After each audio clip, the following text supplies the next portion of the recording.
My internet should be stable this time. Should be.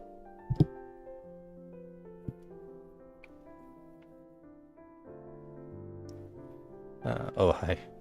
I don't know how many people is gonna show up. I'll start in a few minutes. It's gonna be the week 25 study for the cloth stuff.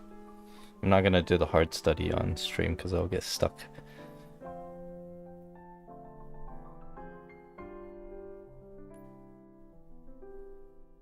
Dude, I only used a toothbrush for yogurt because I didn't have a spoon. But why would I normally do that? I'm not crazy. It's completely normal behavior. I'm not busy right now, but I might be busy, so I might jump in and out of stream if I have to do stuff, but we'll see.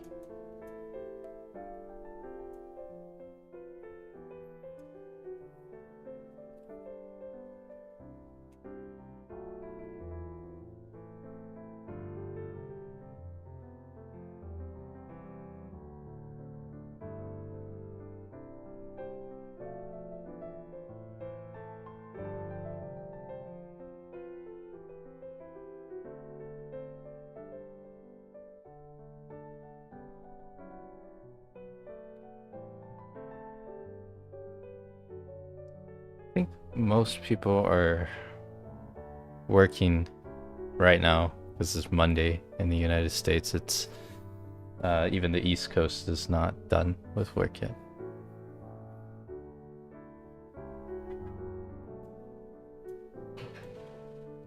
Oh, let me sketch something real quick. Oh, hi. Thanks for subscribing. Let me sketch something.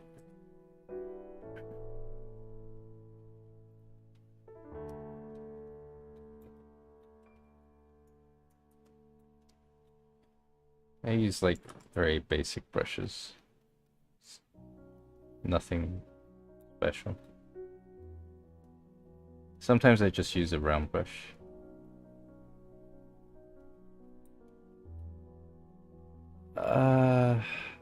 I've done pencil a few times, like over the years, but other than that, not really. I'm thinking of doing oil paint more, but let's see. I hate the bucket tool in Photoshop. Always leaves like a fringe. Yeah, I stream sometimes.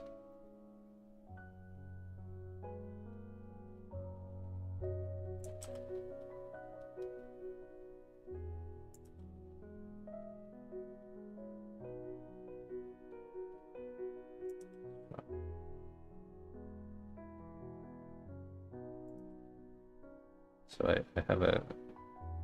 I'm thinking of making tea, but... I always draw the character too far up. I can't draw that here. Me.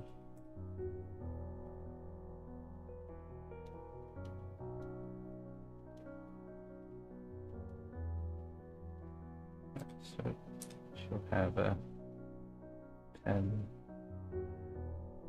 And then, yeah, I don't know if I'll make tea, but here's tea.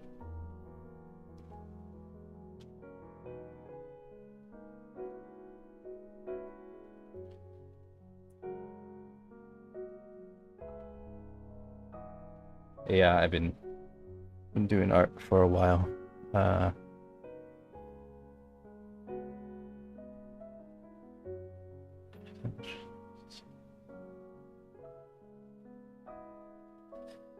For complete beginners, or kinda beginner? I don't know what kind of beginner, that could mean a lot of things. But for a beginner and intermediate artists in general, I think doing fundamentals is always good. And looks kind of weird.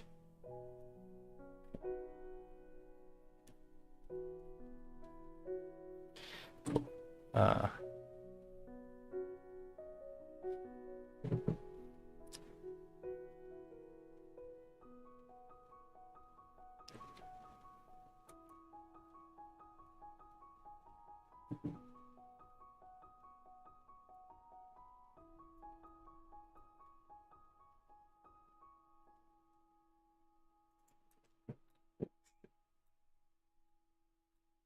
Give it a few minutes. Might make tea.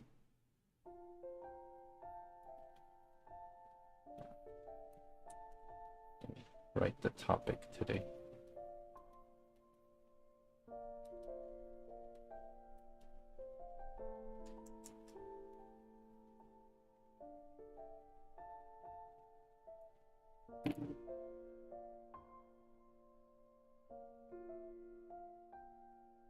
This, let me draw her actual length for the hair.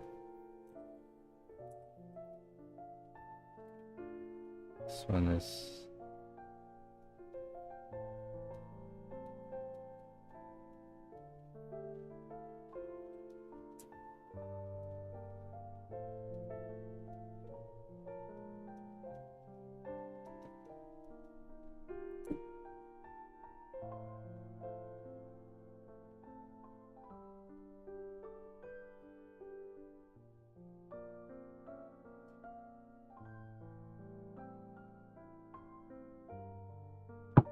I did commissions before. Now I just take contracts from companies that I like. But I don't like doing personal commissions because I rather draw what I want to draw. Yeah, sure. I mean, I can probably answer a bunch of questions on the stream because the study I'm choosing today will be the easier one. So I don't have to allocate both of my brain cells to it.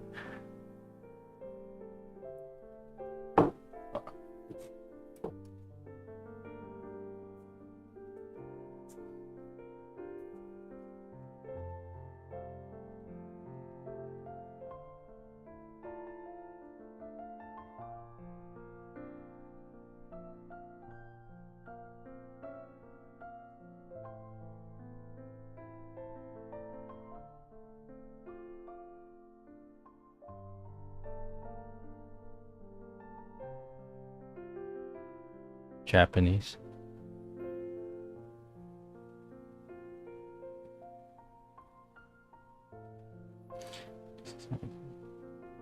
I mean, there is Colosso, and then there's Clip Studio Paint.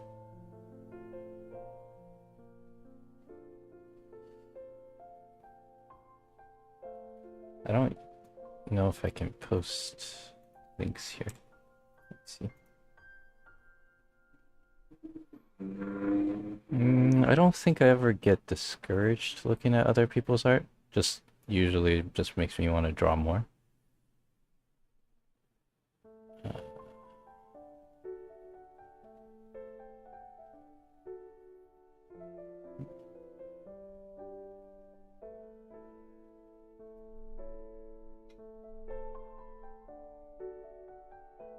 Where is it?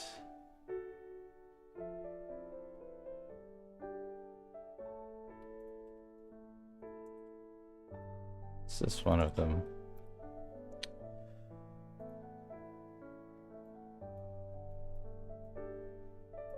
I kind of don't like it as much as I wish I did, but it might just be because I've been improving a little bit over the past few weeks. Like a day. How many times? Once or twice, I guess. Yeah, like when I first started, I would look at a lot of artists that are obviously way better than me, but I didn't really see the reason to be discouraged. Just like if I just felt like if I just drew a bit more or like invest the same amount of time as they did, then I could get to a similar place.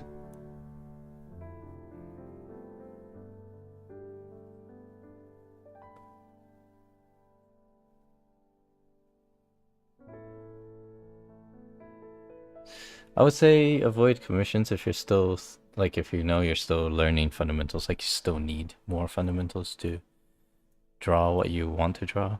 Because if you're drawing and you're not able to draw sufficiently close to what you imagine, and like you're having trouble with like the basic technical aspects of it, then doing commission is just gonna make it more painful. Yeah, the Colosso is live now, but I don't really look at it. More like I can't. They just send me a statement, I think, at the end of the month. But they manage everything, so.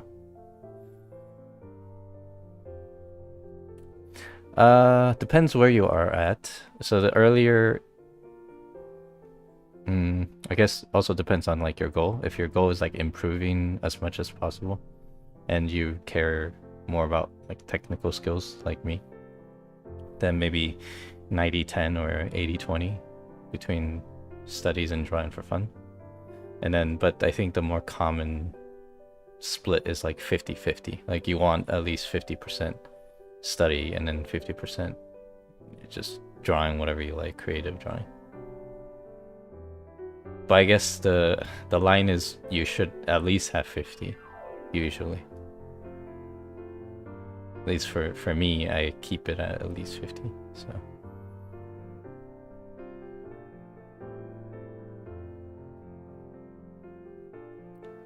I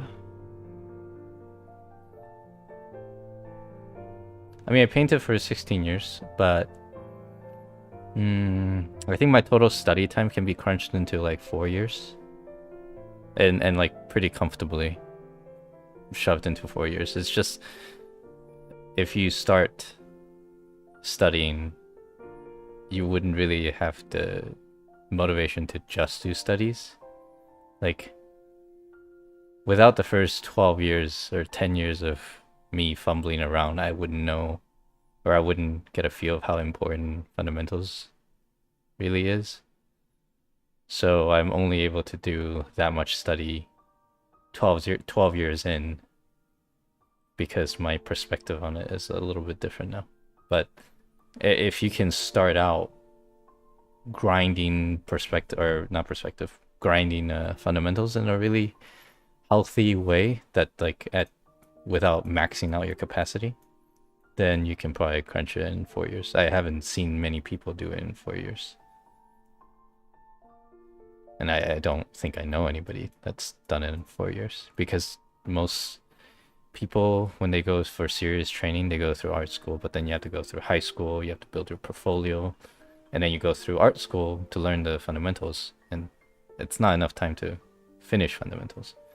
And then you come out to work, and then you practice more and I guess hone your skill over the years. So that already takes you like at least 6 years, 8 years of solid drawing.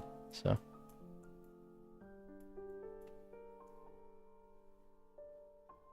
and most people take longer just because they have other priorities. But you know me, I don't have friends, so I just draw.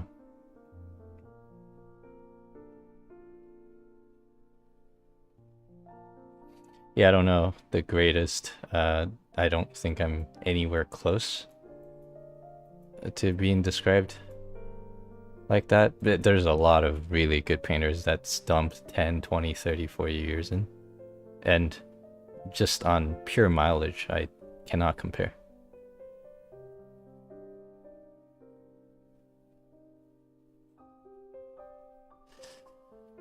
I would say the first 12 years, I probably average maybe 1 to 2 hours a day. It's not a lot.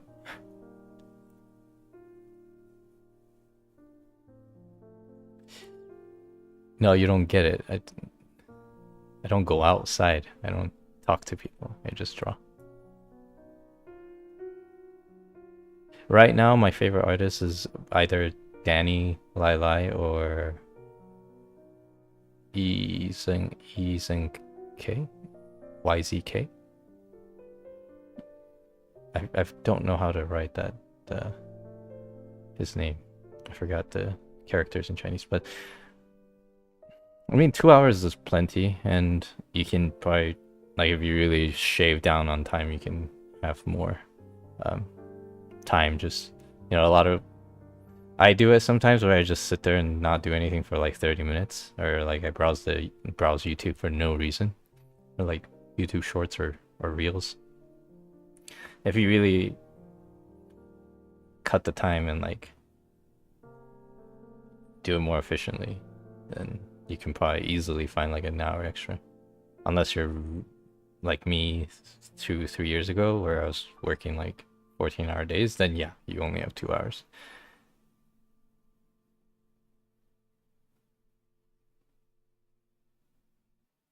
Why did I start streaming? It's mostly advertisement, not so much loneliness. It's like, if I'm talking into the mic, it's the same thing as me just posting. But a lot of, well, I wouldn't say a lot. Some people ask me to stream to it's either stream or post your like speed paints, either as a proof or like people just want to see how I paint.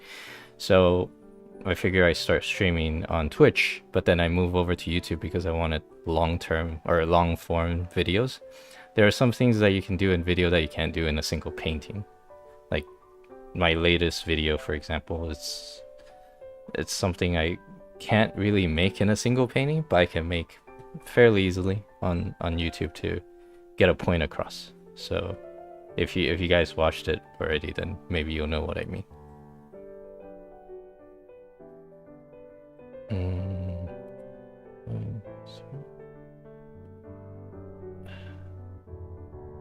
I do use not streaming as a progress diary, but my posting is more of a progress diary, and my videos is more like a vlog for myself, mostly. Like I just make stuff I like, and kind of like a timestamp, right?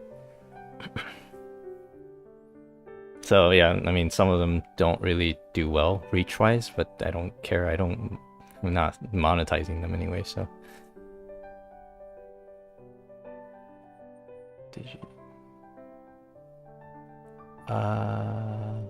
I usually block for determining form, but I draft if I need really accurate form, like really accurate positioning or like perspective, technical perspective stuff. I use lines, but it's very rare. It's like I'll do it like once every 10 paintings for like a specific part or something, like placing the horn on Ganyu. Should I sell my kidney for a drawing setup? That's a good question. You probably don't need to, because drawing setups don't cost that much. Like my first drawing setup, I just worked like retail for 6 months and I saved up for it. It's like a Cintiq and it was really expensive back then. So I don't think you need to. Now, if you're talking about the big Cintiq 27-inch, yeah, you might need to sell your kidney for that, unfortunately. That's why I don't recommend Wacom. The way I paint nose, it's just go from realism for nose. My day job is accounting. I don't draw a lot. I draw like 2 hours a day average. Maybe 3 hours if I'm being conservative on the other side. But accounting. But I do work from home, so if I have any free time at all or lunch, I draw. Instead of I just eat while I draw, so. Looking at other artists. I don't understand the losing motivation part by looking at other artists, because like drawing is fun to me. If I see other artists draw really well, at most it's like a positive experience, like, oh, that's a nice drawing, now I want to draw. But I don't understand the losing motivation part.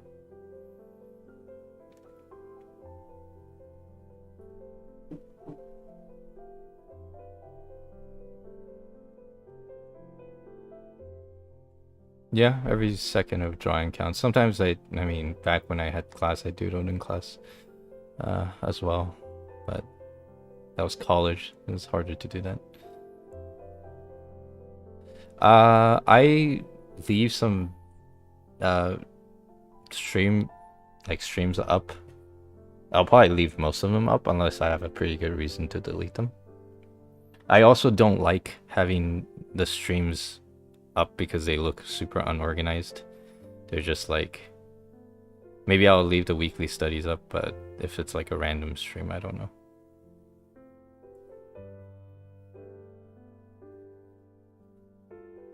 Nice. 4 years is a bit of time, but it's like riding a bicycle, so it's you pick it up pretty quickly.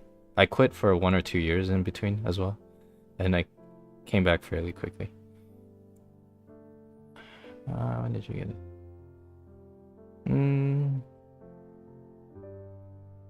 I posted ever since I first started, or very close to when I first started. Like within a couple weeks, I just started posting on DeviantArt. That was 16 years ago, and I didn't really ever feel like an inhibition to post. So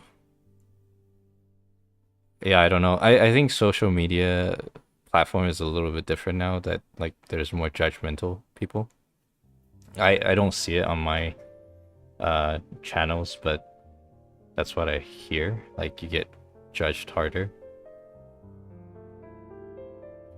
But even when I started Instagram like 4 years ago, I just posted. Didn't really think much, didn't care. I pretty much posted and I forget about it. Like I just go back to drawing immediately and then I post again. Like I don't worry about, like a lot of people worry about like reach and the algorithm and hashtags and whatever. I didn't know Instagram had stories for like the first year and a half of posting because I didn't look at Instagram until somebody told me about stories when I hit like 25, 30K. They're like, why don't you post stories? I was like, what the hell are stories?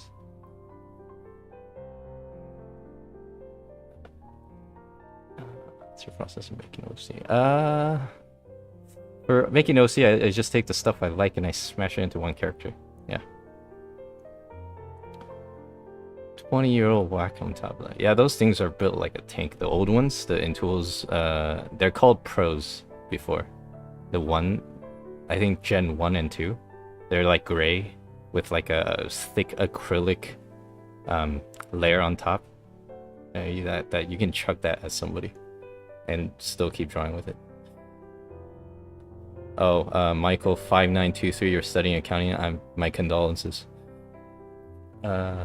Have you ever thought about having an art? I mean, it's always been the back of my mind ever since I started, because I watch anime, and then obviously if you watch anime and you draw, you're like, I want to move to Japan and work for like an anime studio. Totally stupid, because Japanese work culture is, let's just say, I'm not compatible with it.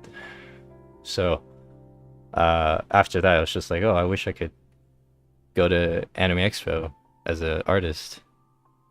Like the artist alley thing would be cool. I'm like 12 years, 13 years late to that. But having art with a stable income is pretty difficult. How do you draw perspective? Perspective is like a very, very strict set of rules that you just have to follow. If you follow them, you'll draw perspective perfectly. It's like there's like an exact answer because it's geometrical. So yeah, just look that up. Yeah, that's why I leave the VODs up, because I feel like some people are out of the time zone that I stream on. I always stream a bit late, usually.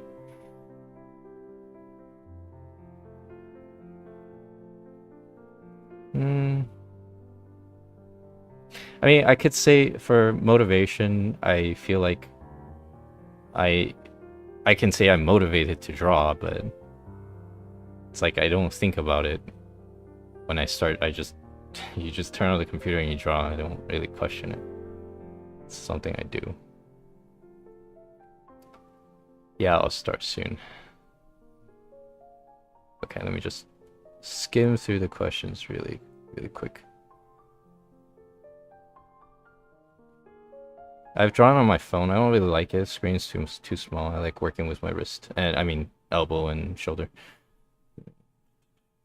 I don't plan on going full time on art unless I can make that much money, but that much money in art terms. But it's difficult because I don't like marketing. Like I hate it. I just want to draw. So I went to Anime Expo before. They denied me this year for the LA AX, so didn't go this year. Huion or XP Pen are both fine. Yeah, that's about it. So I'm gonna start drawing. I don't know which one I'm drawing yet, but let's start with the easy one.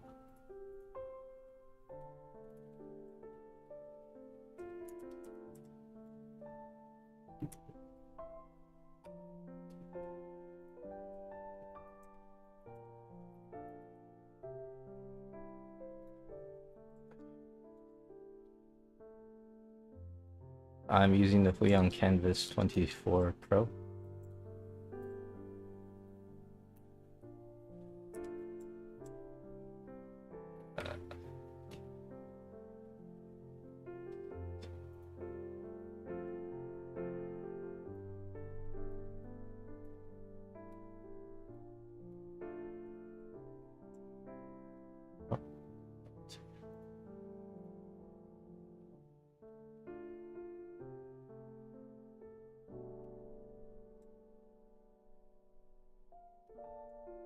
Ooh, I do like that one, the butterfly lips.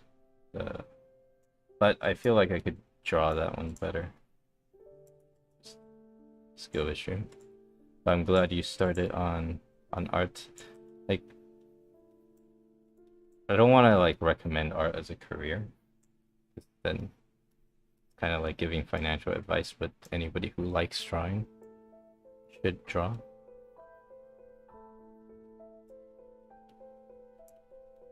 It's like it's not like it's pretty easy to get into drawing now, material or equipment wise.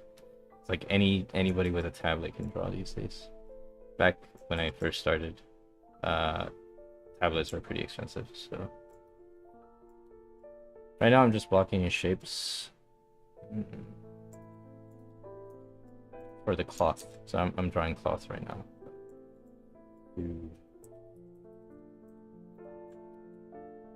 Rough values, rough shapes.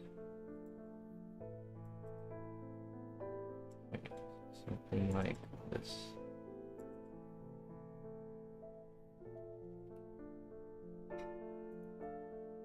Yeah, you can do paper and pencil. It's the same thing. I would say 2024 so far. I've drawn about the same as 2023, but my practice are a bit more focused and higher quality, I think. Like it's been more beneficial.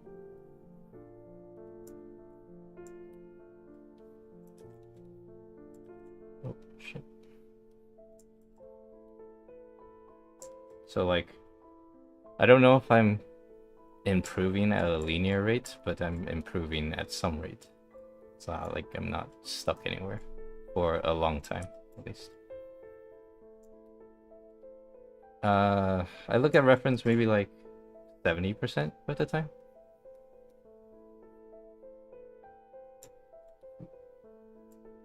Like, there's really not a whole lot of point in not looking at reference unless you're absolutely confident about what you're drawing.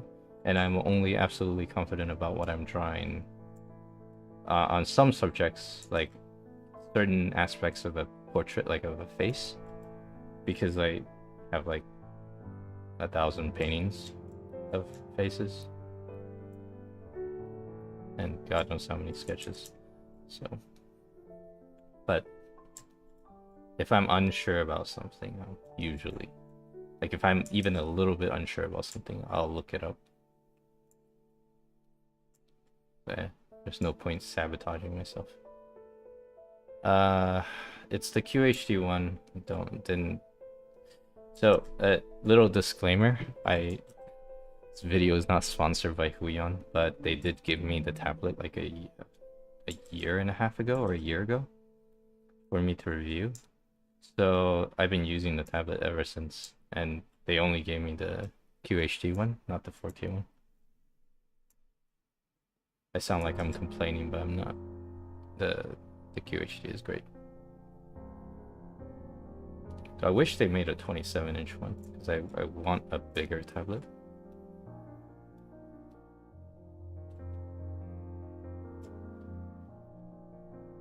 Drawing is a hobby for me, yeah. Say it's just one of the hobby, and I spent most of my time doing it.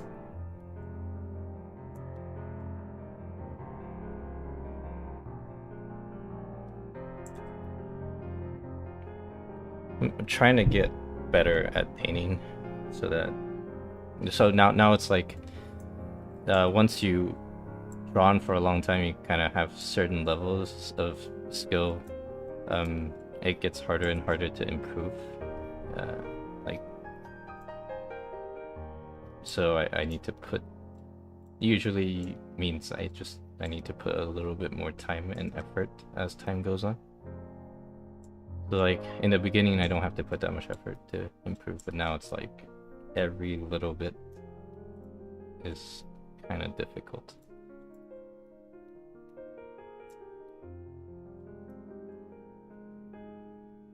Budget depends on your own budget. I can't tell you how much you're comfortable spending. For some people, Wacom is not expensive, so for me, I would go with Huion. Actually, this one, I wouldn't really go any less than a 24-inch screen because I hate drawing on small screens. I tried drawing on like a 13-inch screen. It's just, I hate it. I can do it, but even if it slows me down like 30%, I think it does. I would prefer not to deal with it.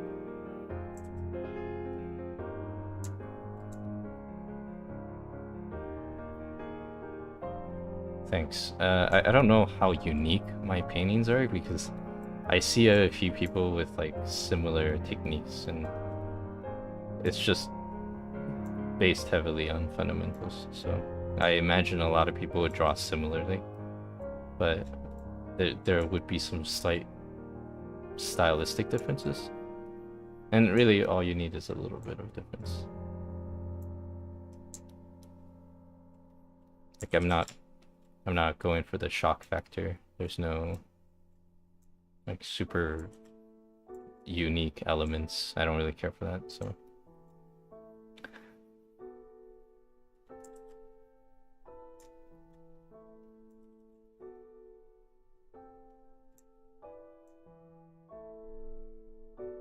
Wow, that's a really good price for the QHD. Yeah.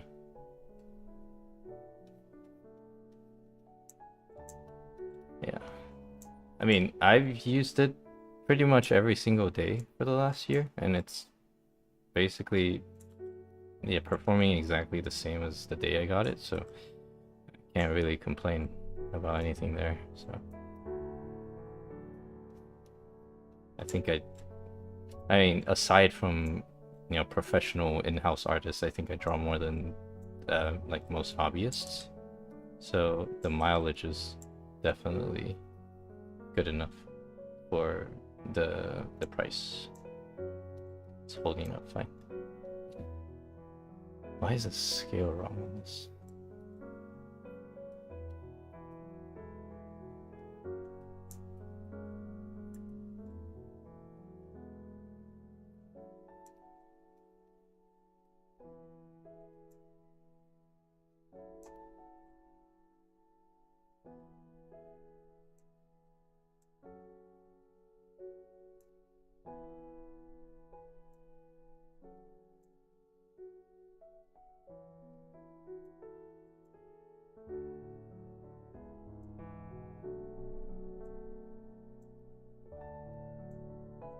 Maybe I should throw in some colors.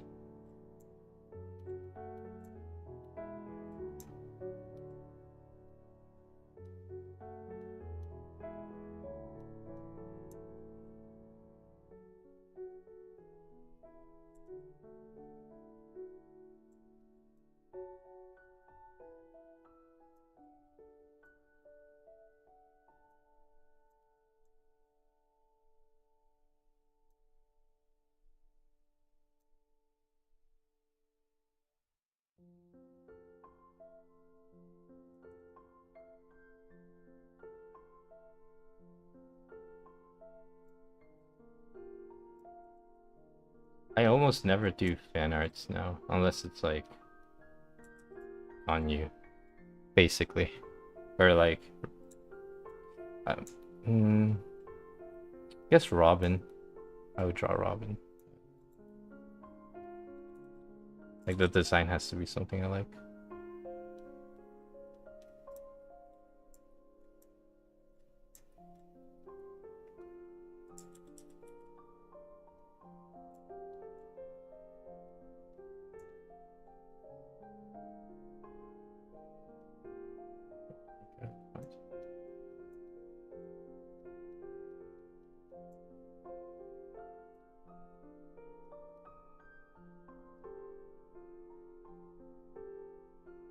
Uh, I did a bit more fan art in the past, but even then it wasn't anywhere close to like most fan artists. And I eventually I settled on just drawing Ganyu because it's the best. She's the best. So why would I draw anything else? Like,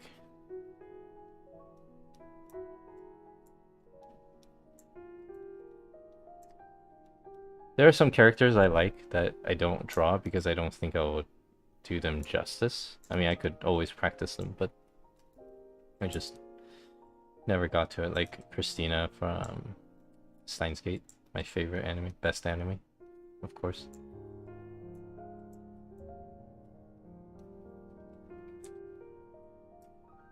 Let's move this down a bit.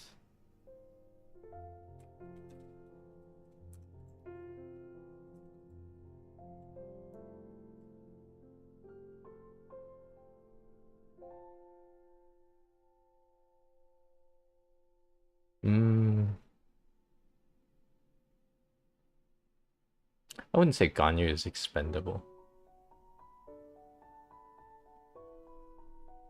Like the horn design is the best I've seen. Or the overall shape. The texture I could change, but I don't want to. But I do like a flat twist. On it. That's why I put it on my character. But hard to beat the the aerodynamic Ganyu horns.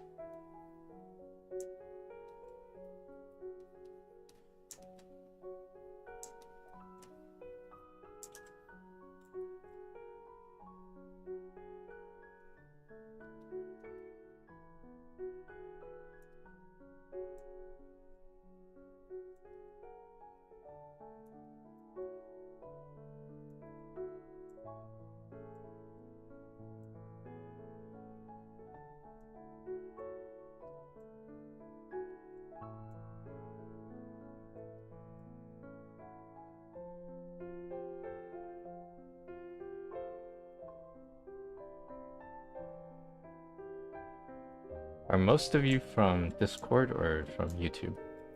I really don't know where people are coming from.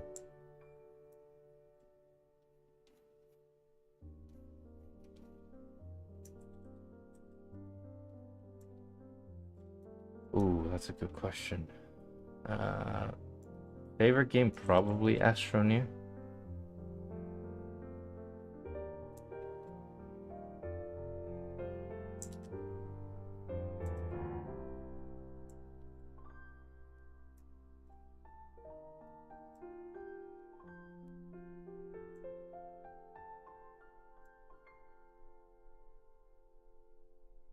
Okay, so it looks like half Discord, half YouTube. But I think people from Discord are more likely to comment, so it's a selective bias or self-reporting bias.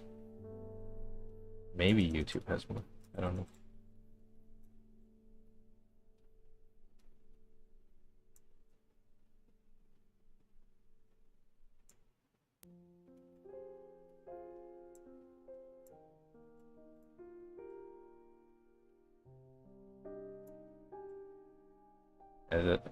At one point, I thought about pinging everybody, like ping everyone on Discord for the stream, but yeah, I don't think I'll do that.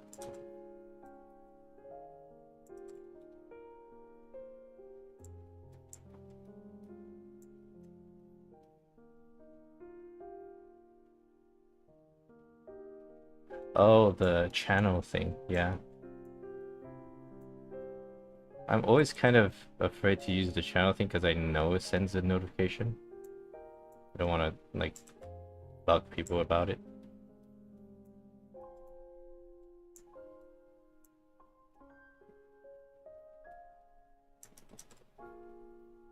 Okay, so for knocking in values, I actually have to think a little bit about this. I can't just mindlessly add in values as I see them. Squeeze the range a little bit.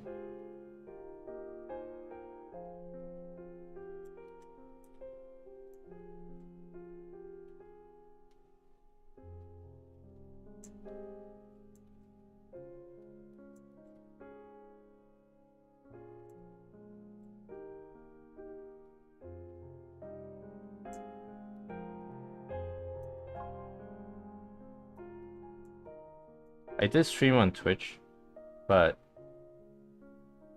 Twitch doesn't have a like you can't it doesn't function like YouTube where you can make long format things. It's like basically a site just for streaming. And I kind of want to just have one place for both streaming and long form videos. So YouTube. Say maybe 9-10 hours max.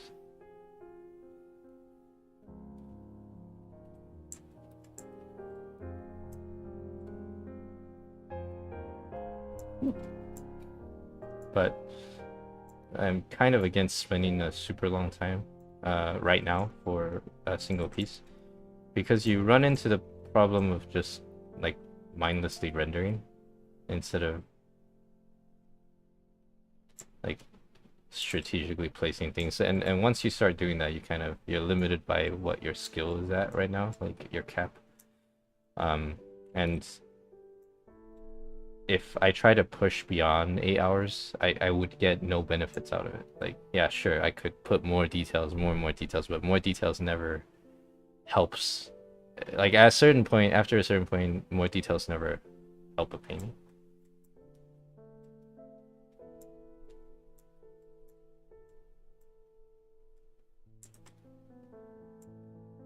I could go in and render the individual hair strands, and I've done that before, and render like the weaves and the cloth, but it doesn't make the overall painting look better.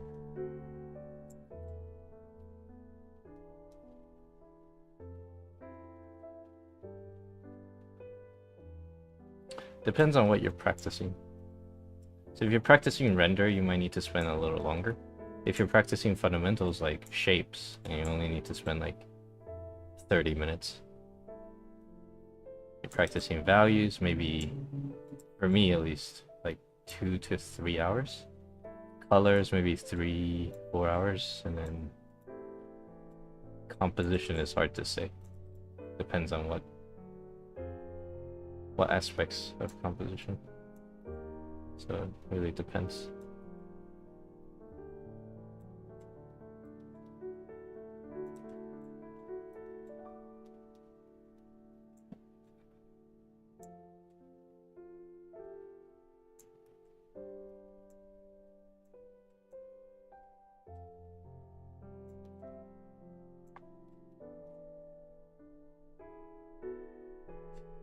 I wouldn't say I study one particular painters more than all the others, so I can't give you an answer on that.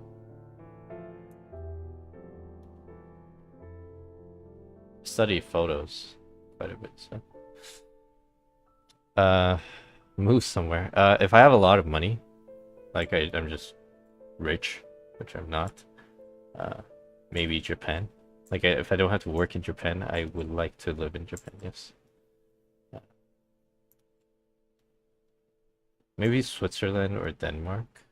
Sounds nice, but I've never been there, so I don't.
I'm studying a little bit of that from, or the texture thing from a few contemporary artists and then Monet.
I study Gouets a little bit.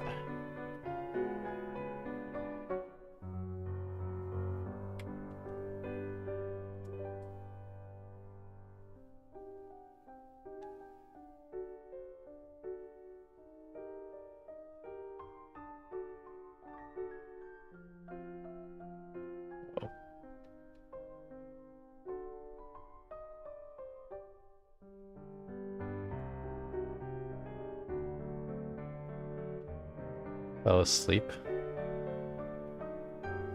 I study Gouets like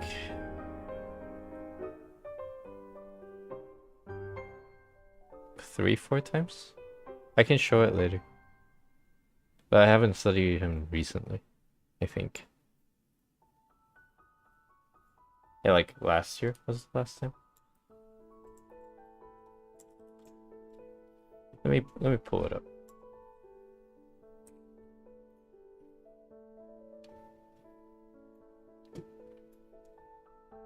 I think it was 2023. It's like a quick study.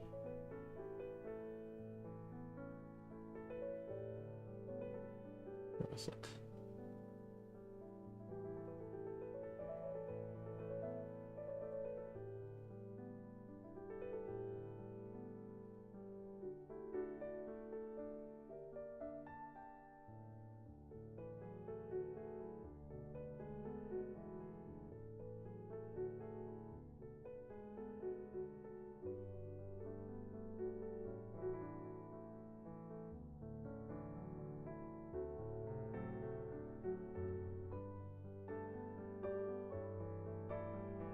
I have no idea where it went. Or was it 2024? Holy crap, it was 2024. So this one was a study of his stuff. It was not very detailed, but just roughly.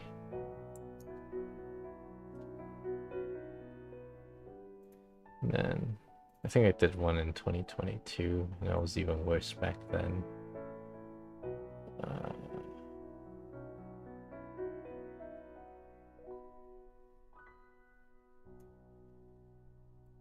Yeah. So this is the other one that I studied. It's not great, but it served its purpose. Danny Lai is the recent one that I like. And I study Wallop as well, or WLOP. I'm sure some of you recognize this one, but study his. So his was particularly easy to pick up because I paint similar to him already. So not a lot of adjustment that I needed to do for me to pick it up.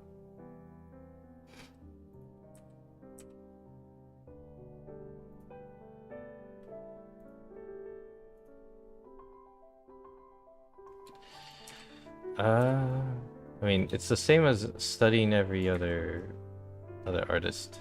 Just see what drives their art, like what kind of fundamentals, like how much do you need, and then try to read their intent when they draw. It's pretty simple to say, but it depends on who you're studying. That what you're looking for might be different. So.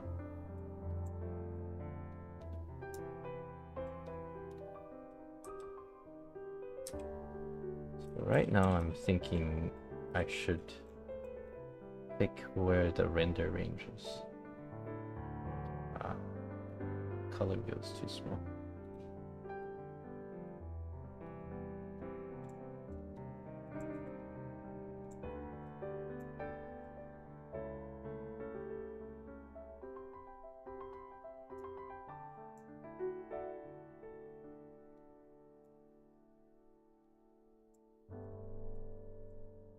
I guess, yeah, maybe that's why some people lose motivation, and I I think I never had too good of an imagination, so maybe that's a blessing.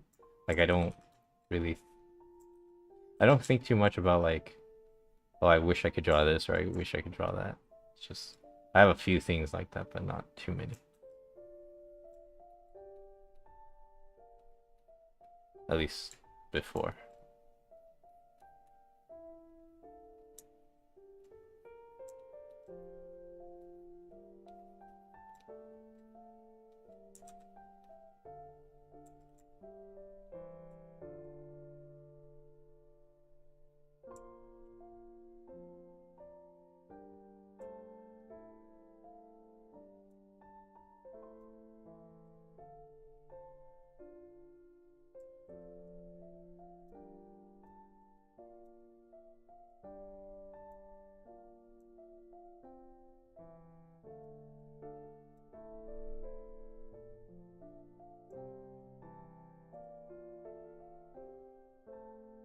I use my own brush. It's like basic brushes. So some of it's just text. For mech, I wouldn't say I learned how to draw mech. There's like a difference between drawing mechs that's out there and then designing mech. This is like totally different things. So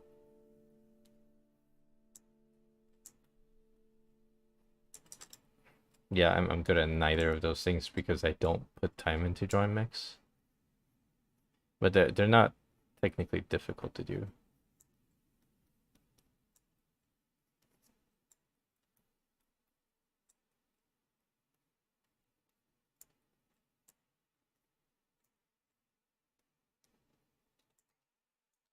Where's my music?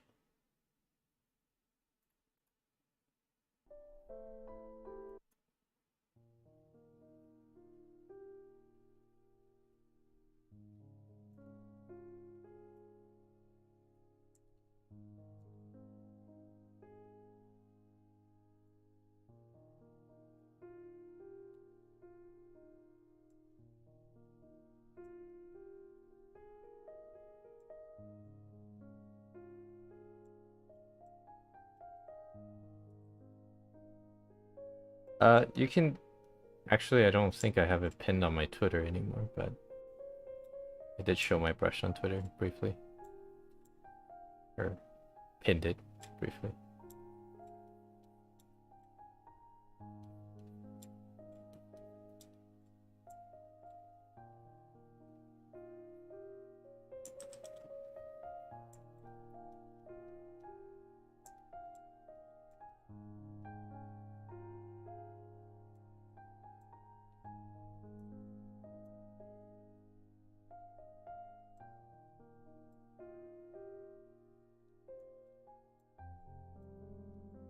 Okay, so I will push this painting study thing to a certain level of completion. Like once I lock in the most of the forms. I'll leave it at that, and then I'll change it to sketching. I haven't sketched in a while, so I'll sketch anatomy and poses. Usually I do it once in a while, but I haven't done it for like haven't done it a lot for a couple months now. I probably should.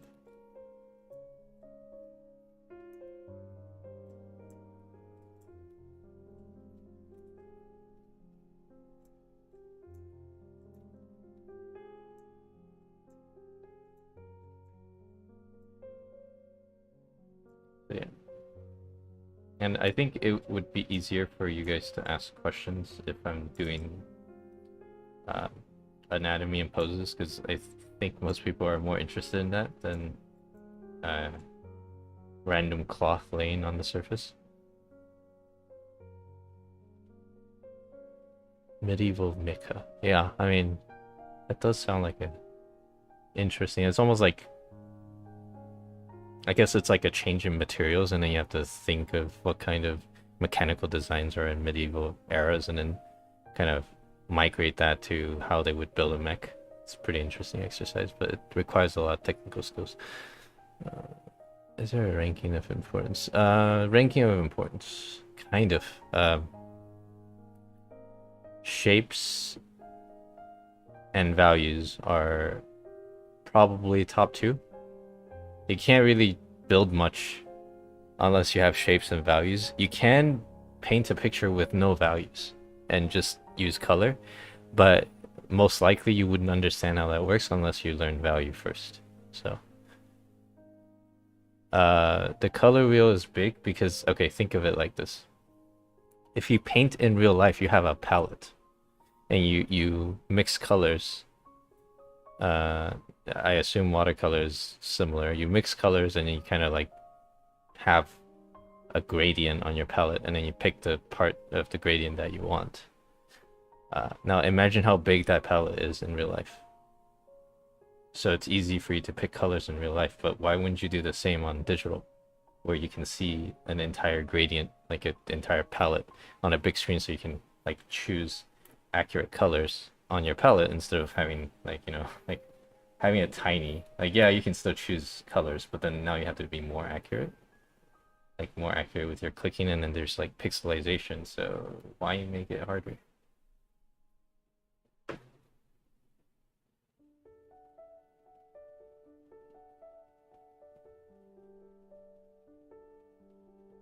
Try to pose an environment for reference if you can. Uh, I could do both. I could draw the reference from, or the pose from imagination, or not. Doesn't matter too much at this point.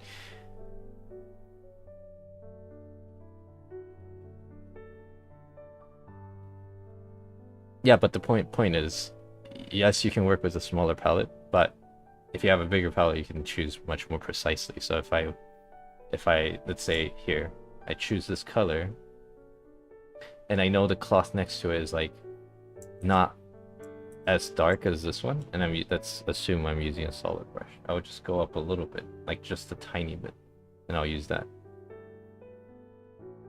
But it's harder to do. The smaller your palette is, the harder it's to do that, and that's why I require a very big screen. So I'd rather see the colors clearly.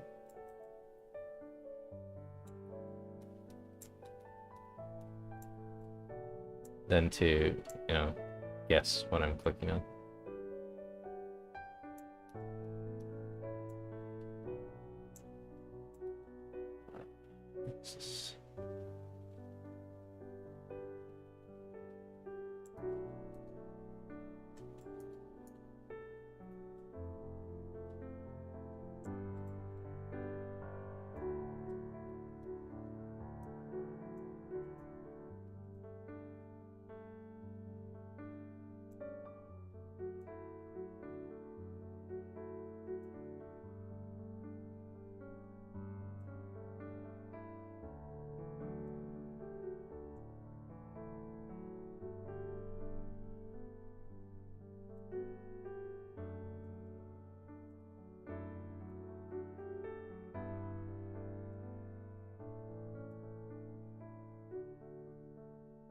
almost at the point where the rest of it is render work, but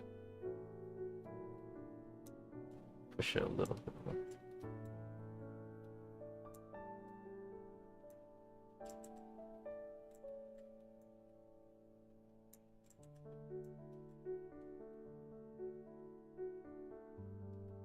Yeah, so that's a good example. So I picked this color, but I know the Terminator is a little darker, so I moved it a little bit.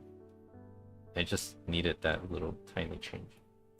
So with a big color wheel, it's easy.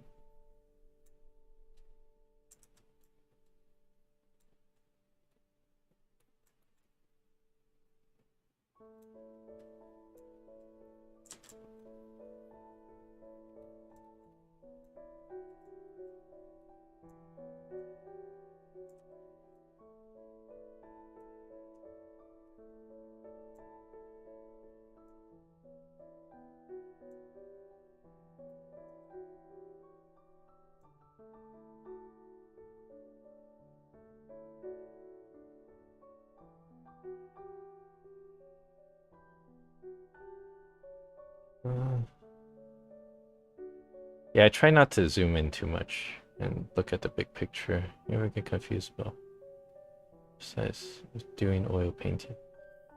Not really. I can work with one single brush for a really long time. And just use the edge of the brush. Doesn't matter. I'm assuming you're talking about oil painting in real life. So, let's see. What do you mean by decent level? And like in decent level in what exactly? Oh, what the heck is this?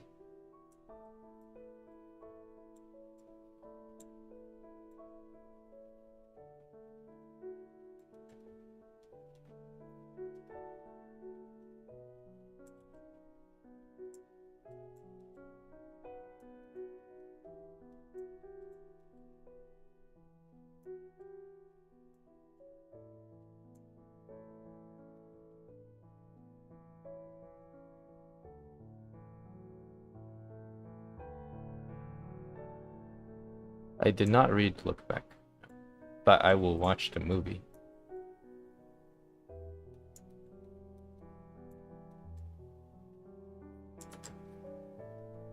Honestly, I haven't been doing much except for drawing.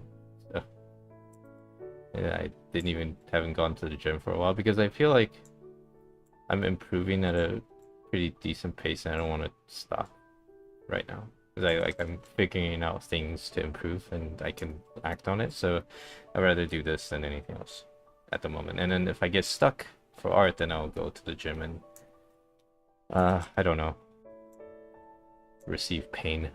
Maybe that'll inspire me.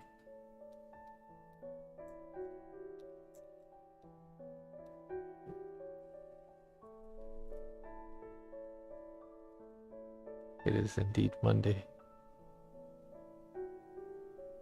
Do you think it's grayscale? That depends. So the grayscale thing, if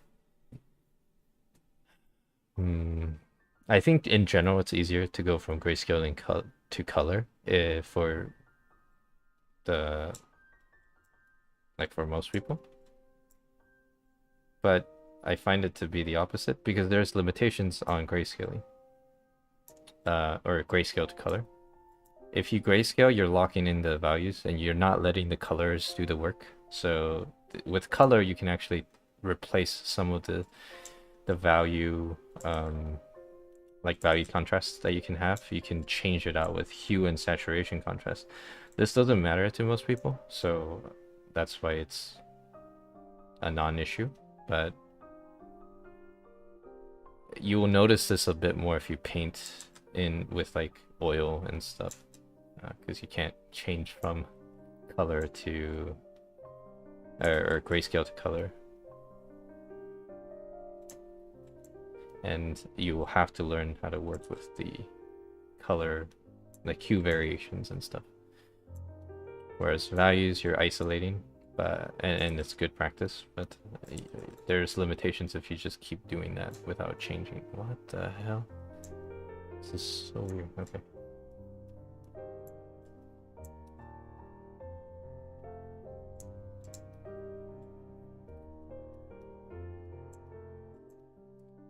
Like I almost just straight out don't recommend color to, or grayscale to color, especially for studies. Not not too much anyway. There's benefits to it, but mm, there's not too much benefit to it.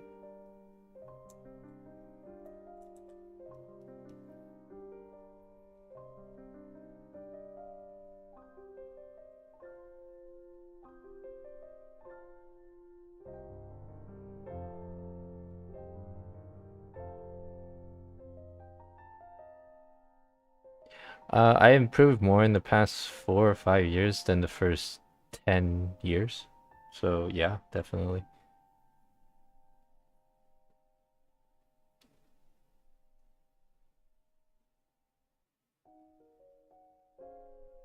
Actually, pre-art is workout. So I do handstands before, or push-ups before I uh draw. Uh, See, like relatively accurate from references, a really fuzzy way of putting it. So, but I kind of get the question. So, if you can draw, like if your fundamental is relatively strong, um, but you kind of got there because you just drew a lot and you didn't know what you're doing, um, then what you can do is you can do studies of different like discipline, isolate what you lack, and then study the things that you lack. That's pretty much how I got started because I did kind of like that, where I didn't study fundamentals enough and I did mileage. And eventually I got better at certain things, but some things get stuck. So uh, what I did was basically what I did for the last 3 years, 2, 3 years, was to go back to fundamentals and pick out individual things I like. So I noticed that I could work on values. So I worked on values for a year or two, maybe almost 2 years. And then I moved on to color and worked on that for another year. And worked on a little bit of form in between. I didn't really work on perspective because once you get it right, you don't really get it wrong.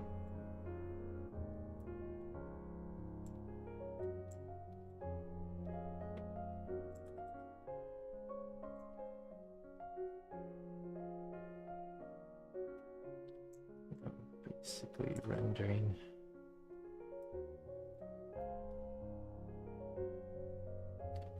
So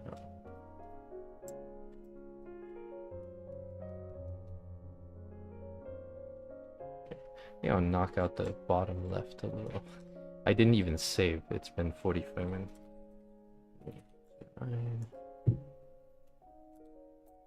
Okay. No, I learned values first because I knew I wanted to learn it more efficiently. So, and I didn't like coloring to begin with, so I learned black and white through statues, like the most efficient method, basically. Like at the beginning, I know I wanted to study, but I didn't have a mentor. I didn't go to class and I didn't like reading books. So I was like, let me just know what's been done and what's most likely going to be correct. Is like studying plaster shapes of like plaster shapes of shapes that are made of plaster and statues and stuff. Like that's what they teach you in like basic classes, right? So basically I just did the basic classes on my own, critiqued myself, and then I took the basics as far as I can for the time.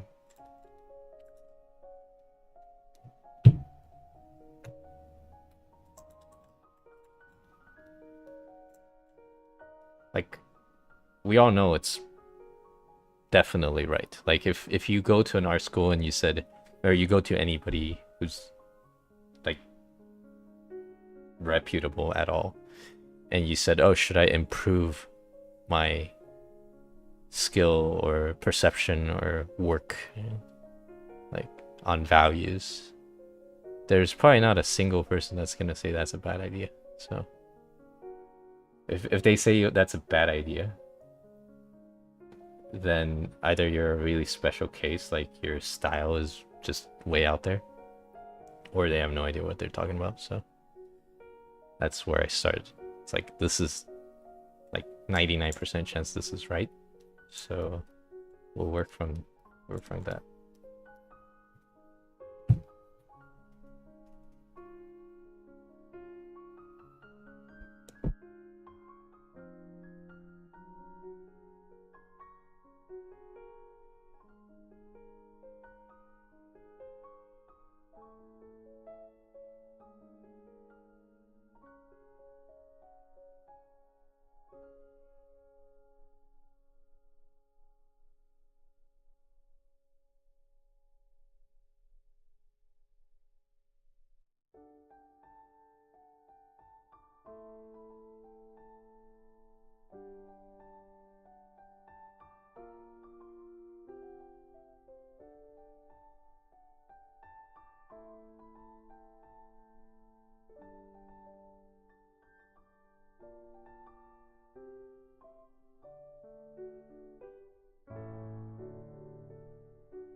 I mean, you can practice form doing other types of drawing too.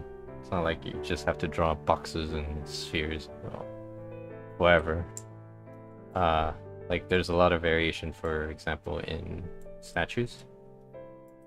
There's a lot of statues. At this point, I've drawn most of the statues I want to draw, so I don't draw statues as often. They don't they don't drop new statues too often, so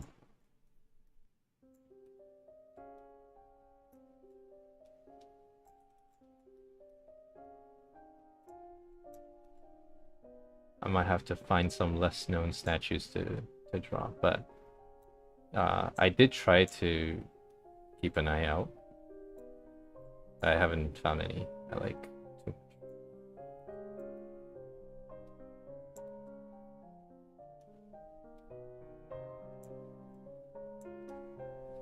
Uh, Statues are a pretty good place to do values and shapes, unless you're like way too new and like statues can have complex shapes, usually, especially if you're drawing faces. Uh, then I would say hit other types of fundamentals first before you hit statues. It's not like I went into statues with zero experience, so yeah, case by case.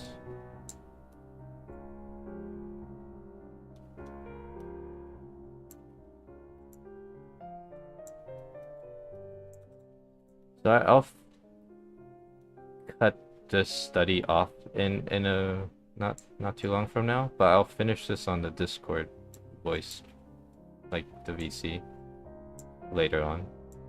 What the hell? Why am I so off?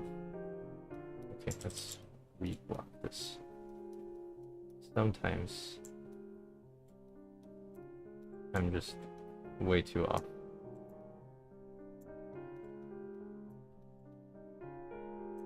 Because I'm talking, so.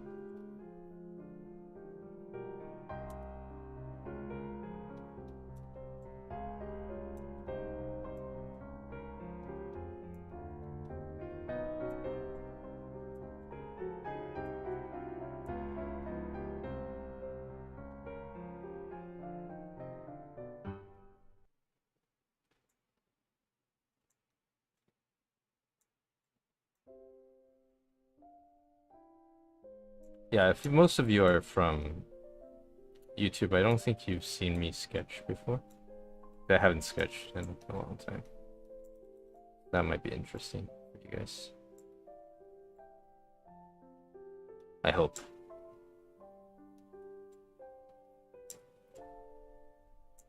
Not trying to bore everybody to death.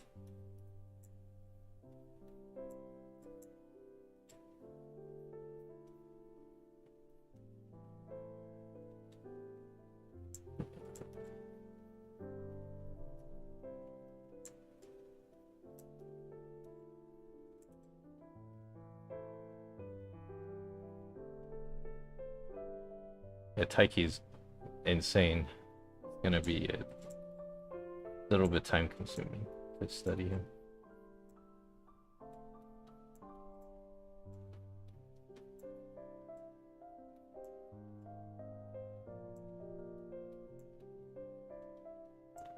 I never really focused too much on texture until this year, so that'll be interesting to do. It's not a common style either, or a common way to use texture.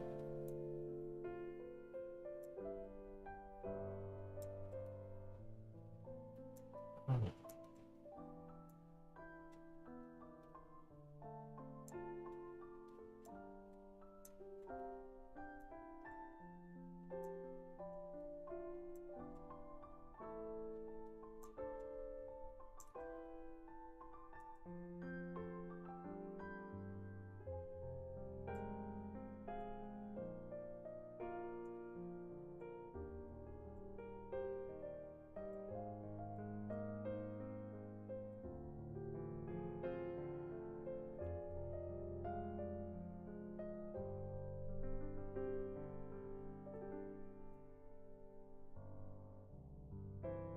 Yeah, I mean, texture is never really like a main part of my painting. I think it's like one of the later.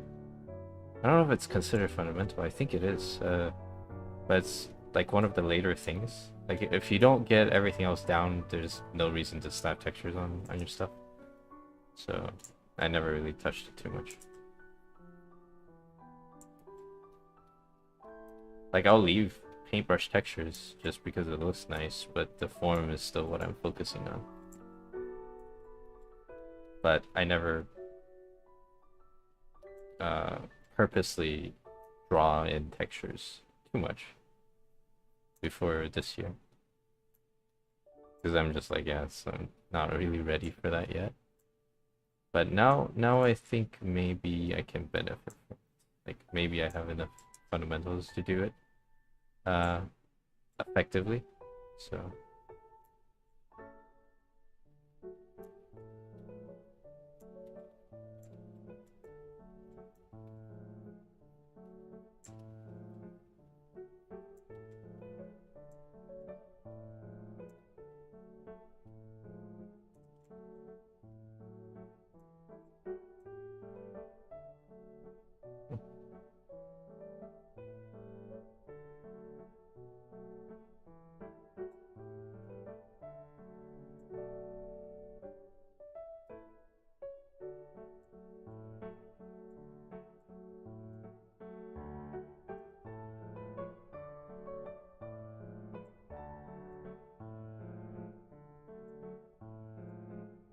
Yeah, I'm trying to use mixer brush to throw in more textures. I wish there was an alternative for it, but the only alternative is just real life oil paint, which I think is better than mixer brush. But yeah, I still don't think it's super important. So.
I think it's almost impossible, yeah, to get that type of aesthetics just because of how mixer brush work. It's like the only real difference between Clip Studio and Photoshop. So, uh, I recommend most people not to even study style if you're still working on fundamentals because it will hinder you instead of being any beneficial. Like there's almost no benefits to doing that before a certain point. Like that's kind of why I don't like a lot of the YouTube tutorials. Like there's an appeal, right, to kind of promise that you can skip something. Like a YouTube video will sell better if you just title it something like, oh, how to draw like Mika Picasso, or how to draw like Dino, or John Kafka, or who else, like Wallop, how to draw like Wallop. And then you try to sell the idea that anybody can just go and study them and now you're gonna draw like Wallop. But there's a lot of missing terms for you to draw like Wallop, because like most of their drawings, like these guys, it's not because they use a certain brush or move or use a certain reference or use a certain software. It's because of how they interpret fundamentals. That's all there is to it.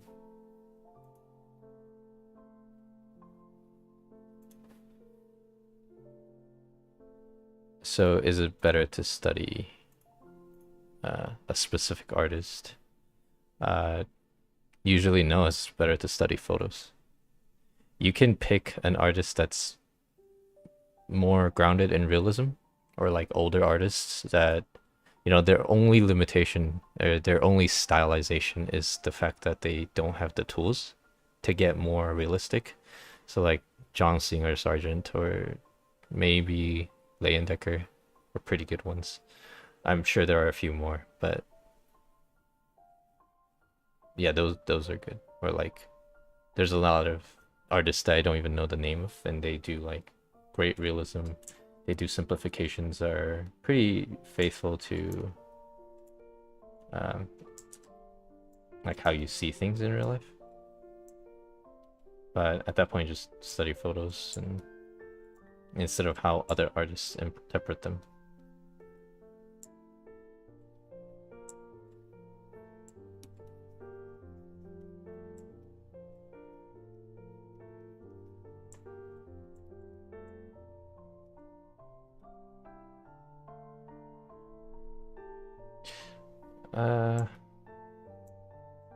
I might post a whole stream, but this I didn't really talk about the study itself that much. So I don't know if you benefit at all from it. So this is the simpler study, and I think most people would be able to follow along with just a brief overview of what fundamentals to look for. So Not sure it'll have too much benefit.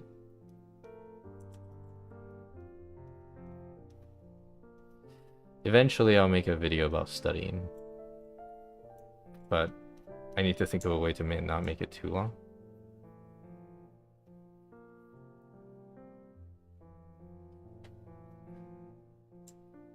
I think at this point I need to start dialing in the value variations.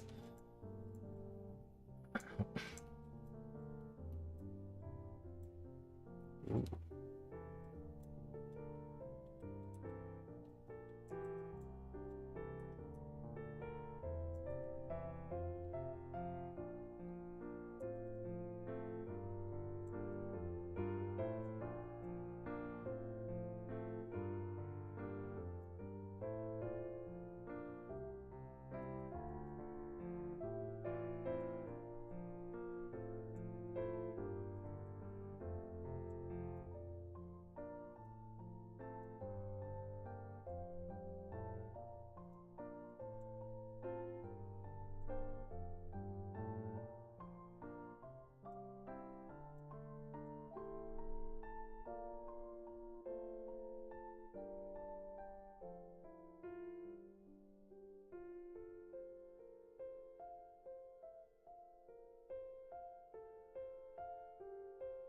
I don't know what Proco draws like.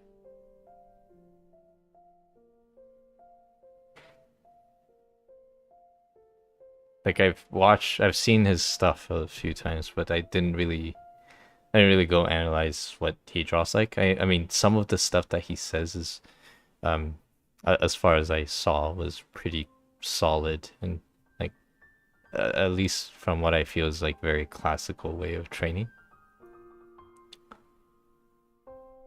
But from what I've heard, from what I've seen from him, it's like a lot of it is like a repetition of the very basic fundamentals. Nothing wrong with that, but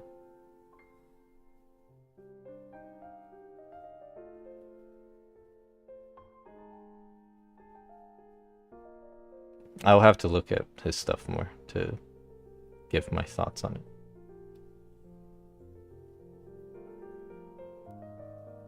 And his way of drawing, his style, as far as I've seen, is it's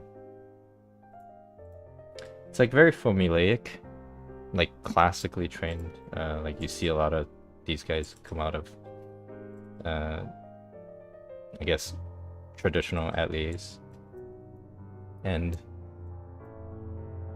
they all draw fairly similar. Like they have a very similar and systematic approach to how to draw stuff. Like they have steps and stuff, and while that's good, and it's really good for beginners to follow those steps. I think at a certain point, there's not really steps for painting, for drawing. Like you can draw in any particular order you want, as long as you know what you need to focus on.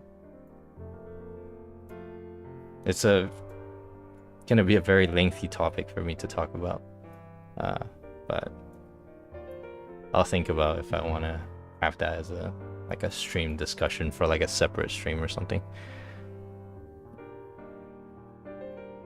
And I'll have to pull up a lot of stuff from Proco. So.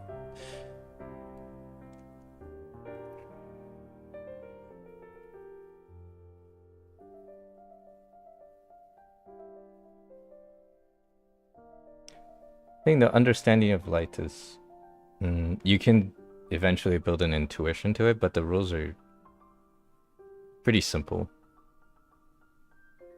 And because they're simple, you can kind of, you can have an artistic approach to how you lay down light. Whereas the way Proco might teach it might be a bit more like layered and systematic. Bilal Magdi. Yeah, I'm self-taught.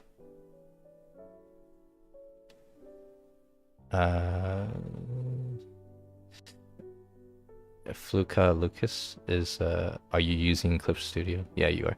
So for me, Clip Studio lags for me at 500 pixels and above for brushes. It's just how their engine works. It's not like a super big deal breaker, but I don't like it.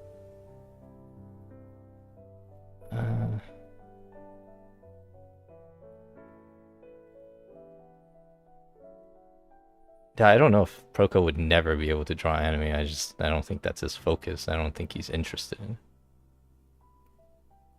Like, if he really puts in his time to draw anime, I'm sure he will be really good, but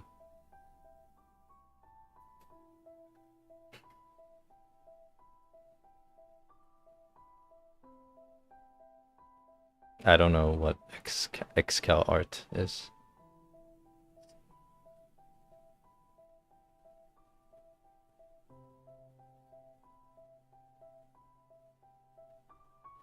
Most people who learn how to draw anime and they stick to that realm and like very stylized art and they don't have formal training. It really doesn't matter if you have formal training or not, but they never really looked into fundamentals.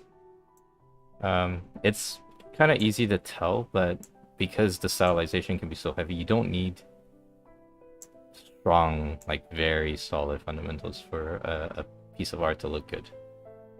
It's just sometimes it's recommended. You can do more stuff. You have more creative freedom if you have those fundamentals. But sometimes after a certain point of fundamentals, you want to do stylization because you want to create what's like what looks good to you. And that's more important. That's always more important. So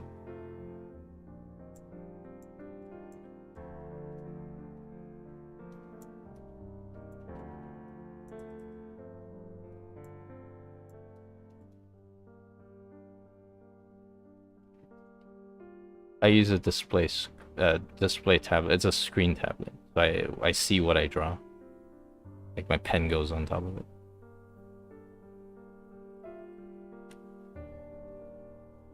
Yeah, I'm glad some of you find values. I mean, like people ask me to stream to answer questions and show my process. Whether it's like, I think a while ago people believed, like briefly, there were like comments about like, oh, do you use AI and stuff, and like prove it by posting speed paints, and then now speed paints are like not good enough. I don't see how my stuff look like AI at all ever. So, but here it is, streams. Can't cheat that. Ooh, almost hit a copyrighted music. Google's gonna come for me.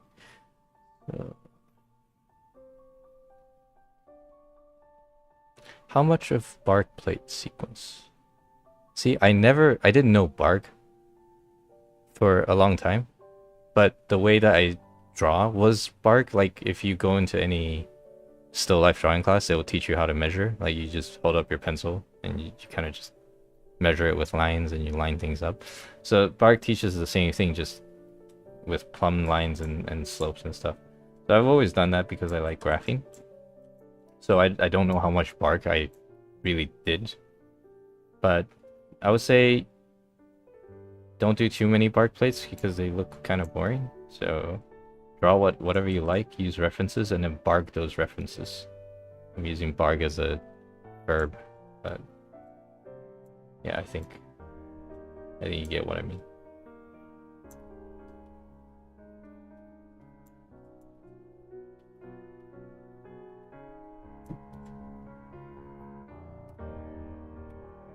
I think the values are a little too low because my top end is very dark.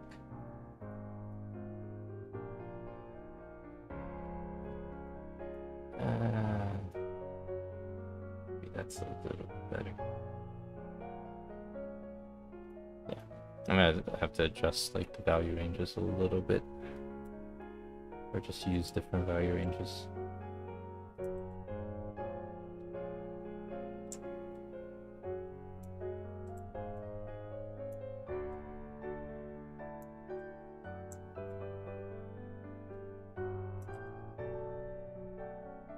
Oops.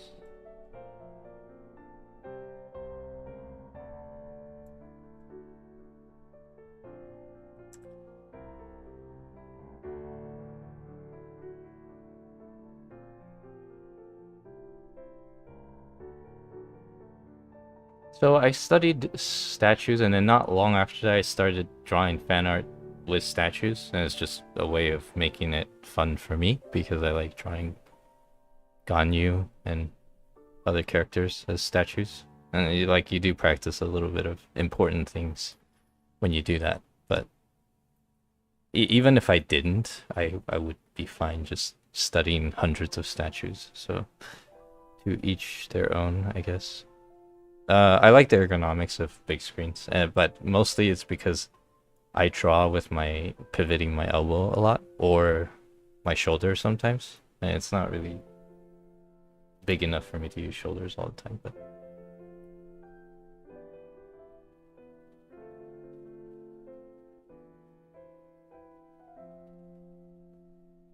yeah, the anime style or like any stylization will carry. That's almost never true.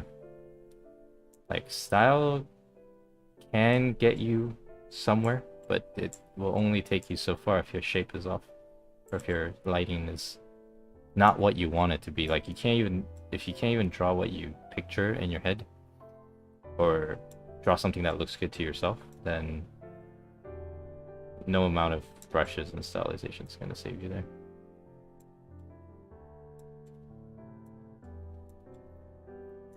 And that's why I'm only studying stylization right now, because I feel like I can pretty much draw anything I see accurately enough, like for me to care about. And that's a pretty good point to start working on styles.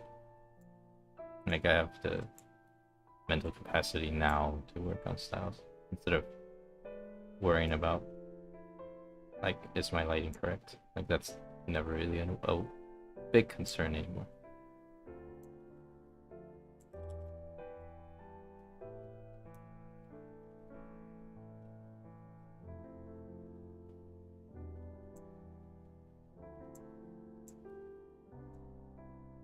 So here's a question. You guys want me to sketch?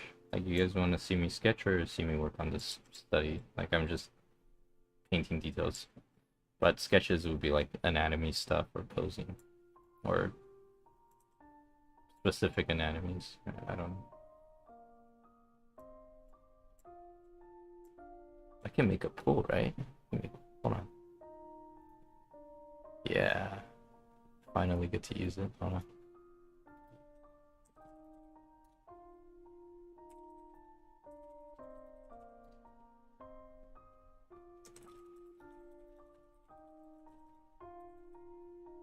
Let's try that.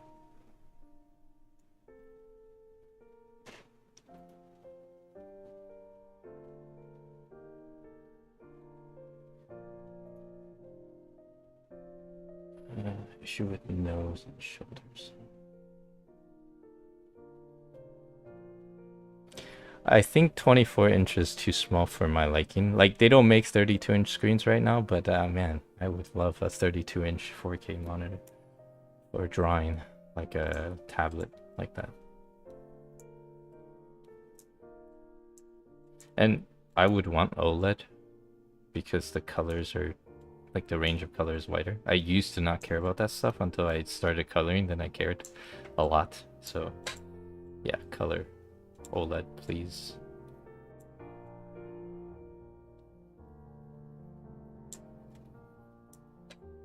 Like I don't care who makes it.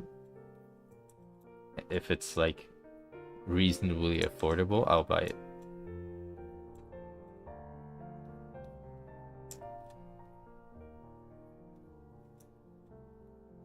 So my main monitor is actually an OLED right now, so looking at it is kind of like, I wouldn't say it's the same as looking at real life stuff, but it's pretty fucking close, so.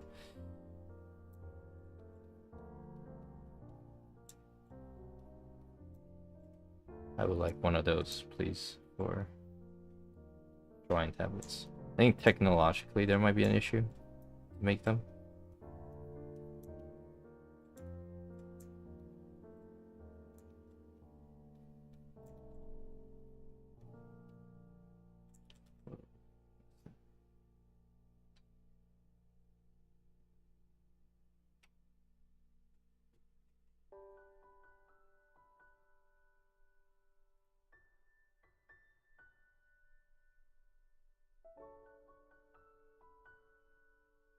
multiple figures in perspective sketch. Yeah, I can do that. Yeah, because there's no way I'm gonna finish this painting on stream. It will bore you guys to death, I swear. Because once I start rendering, I am zooming in and just like using a small brush and knocking out shapes slowly. I don't even want to see other artists do that, so like I don't think you guys would enjoy that too much.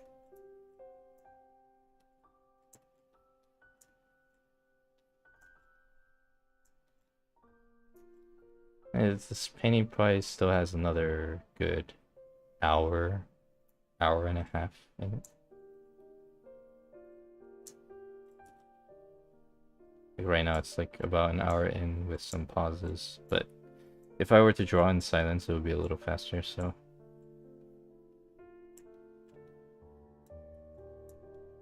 yeah, let's switch to sketches. I need sketching practice too.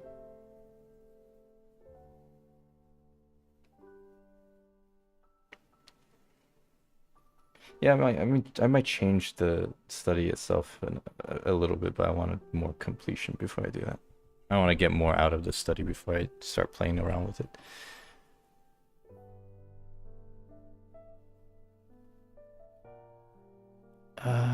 Yeah, I can't draw on an 11-inch like screen. It's just too small. I drawn on a 13-inch Cintiq before, and it's, I wouldn't say unusable. It's not a fun experience.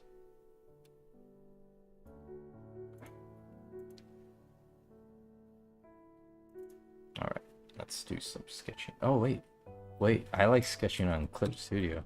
I like sketching on Clip Studio way more. Do I? Yeah, kind of. Let me open up both so I can switch back and forth if I want to.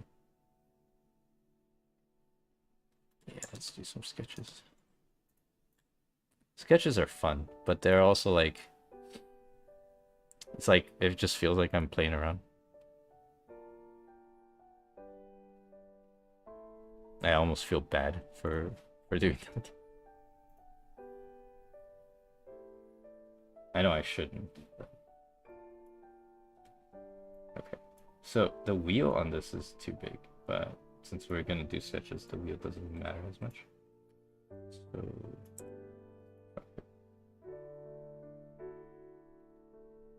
okay, what do you guys want me to sketch? I mean, I know it's not a waste of time to sketch, for sure, because you're still drawing, you still practice stuff, so shouldn't be too mad about it. Let's use that. Let's use this.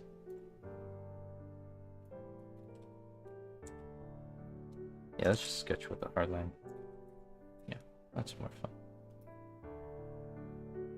I use OBS to stream. I think most people use OBS to stream. How do you do gesture? I don't do gesture drawings too often, but I'll do gesture drawings just for you on Photoshop in a bit later. Dude, clouds is just random shapes. There's no reason for me to sketch them. I mean, if you want to do structural clouds, you can, but I don't ever do them. Oh man, you guys are like full storyboarding illustrations. Okay, now let's start with yeah, let's start with a random character. We'll hit random shapes first. I haven't sketched in a while, so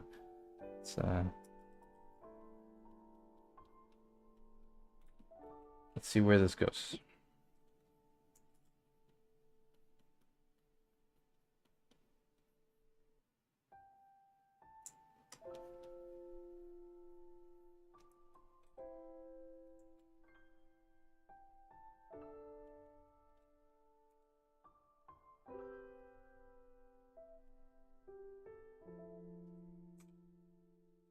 Not a particularly interesting shape.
keep forgetting there's different shortcuts between CSP and Photoshop sometimes.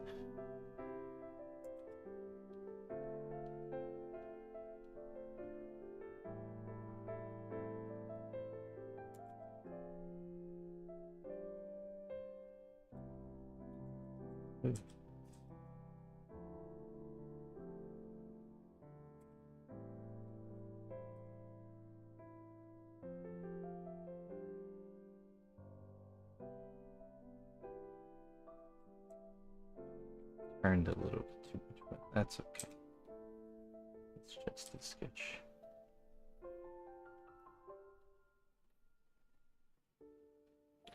This leg is raised. That's flat.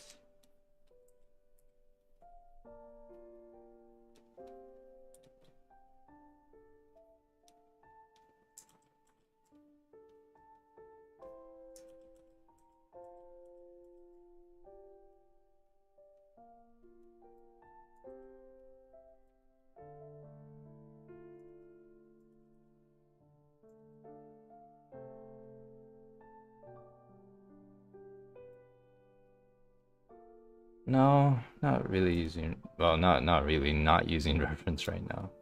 There's no detailing right now, so no need to.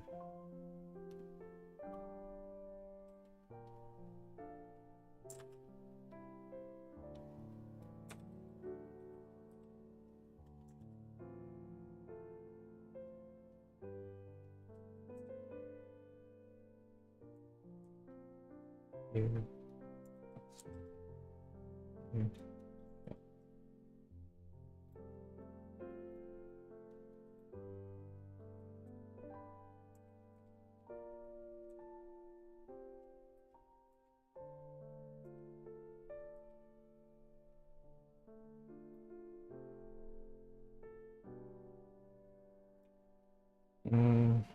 I don't really become self-conscious when I stream. I don't feel too much of a difference.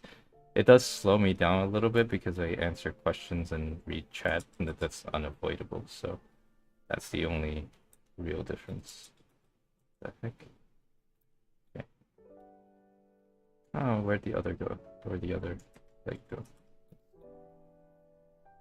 Curve it that way, yeah.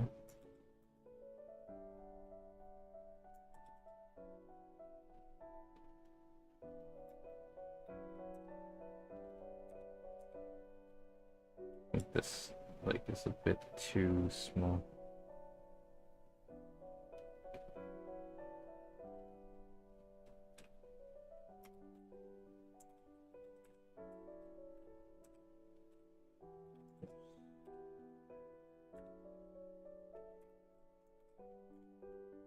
The foreshortening on the feet is wrong, but yeah, let's fix it. It's supposed to point in.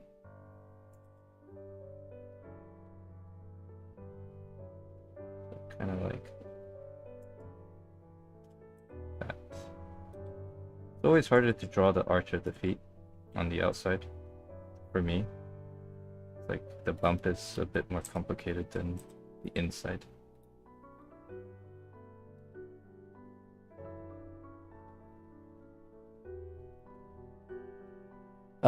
I mean, when I try drawing traditional, it actually doesn't really make a huge difference. I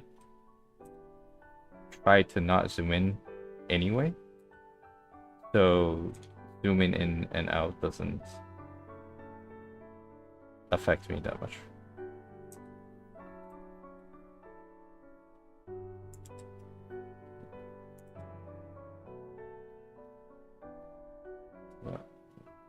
Right there.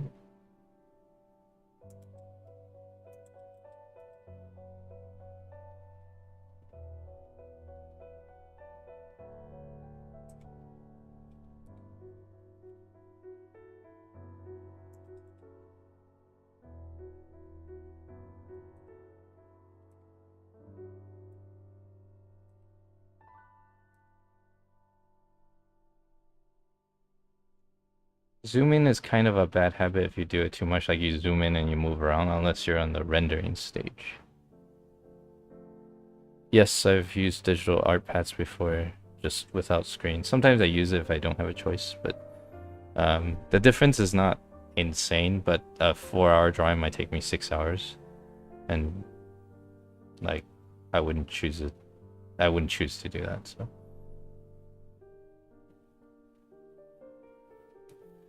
okay, so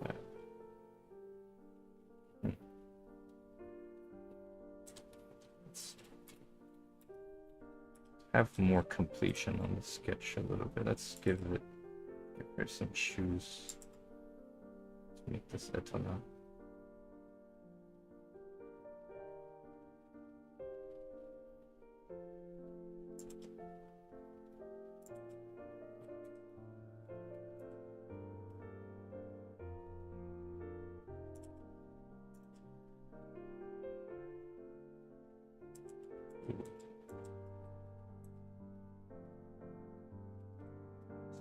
This feet is kind of arranged weird.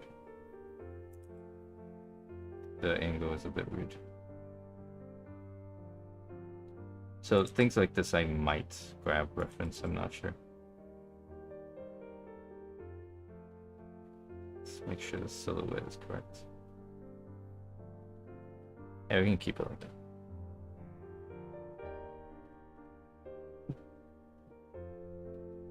I am in my 30s.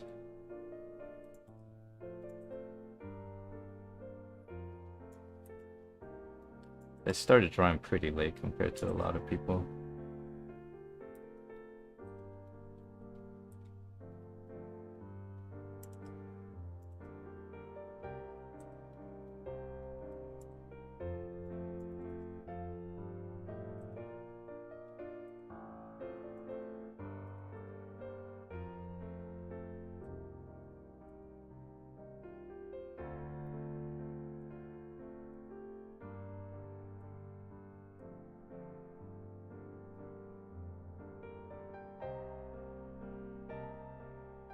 Nah, I'm not one of those guys that started drawing at 5.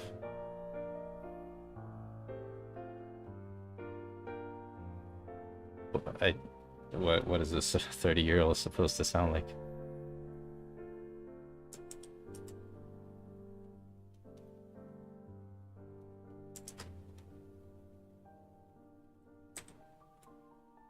Oh, I guess, yeah, you're supposed to be a little bit more dead inside, I guess.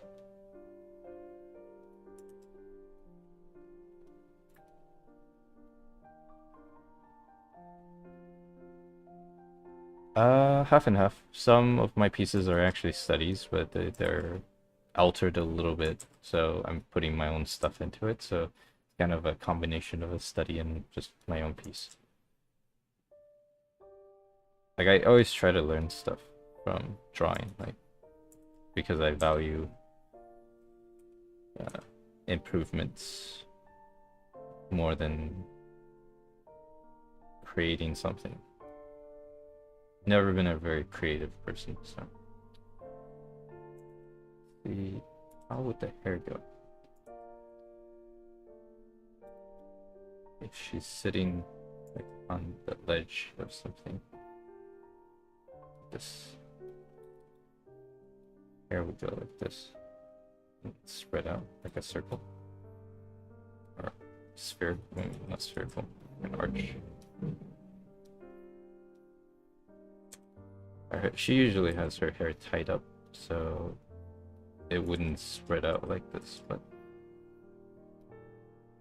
ooh, the perspective.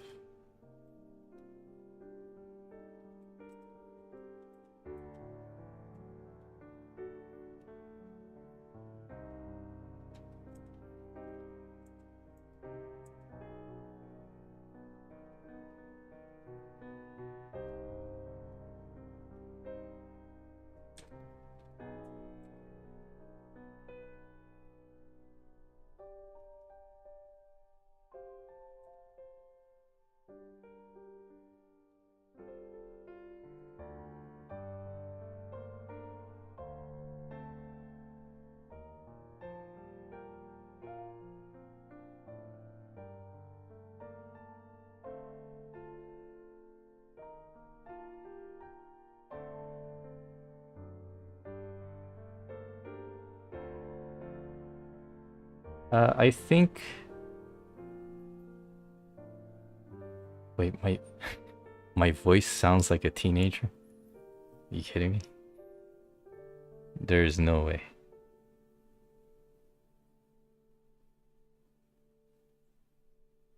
How does this sound like a teen? Anyway, the for music, I don't know music much, so I can't comment on that. But I think there's an advantage for starting younger when you're painting or drawing because you're more likely to learn. Uh, like you pick up new concepts because you don't have a preconceived notion of what should or what should be and how something should be done.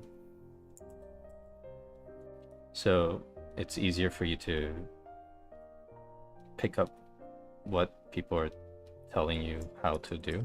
And like if you have, especially if a good teacher or mentor, then yeah, as you get older, you kind of have the mentality of like, nah, yeah, like I'm older, so I must know what's right, and that kind of hinders you from learning.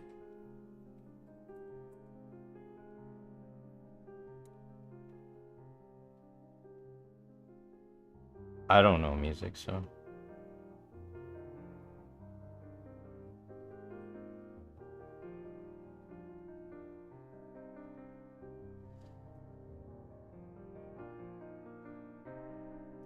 I mean, I see a lot of like kids these days, uh, like they start really young, and then they get to a pretty good level of proficiency, pretty early.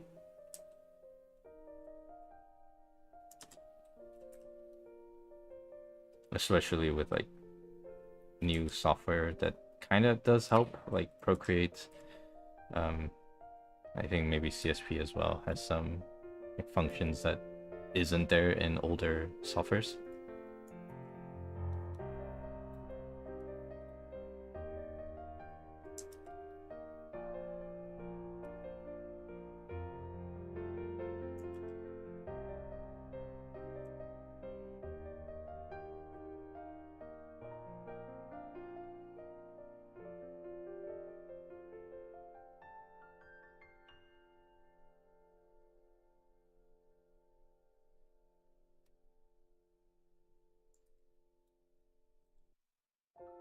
Yeah, I'm actually singing the pianos while I'm talking. It's a cappella, if you can't tell.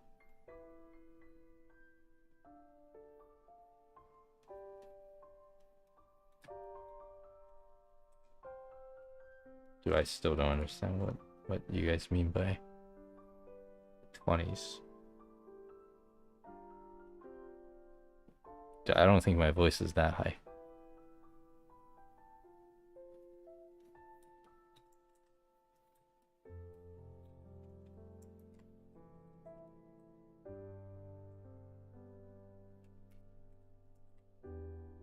No, I actually have the piano and my tablet pen on the same hand.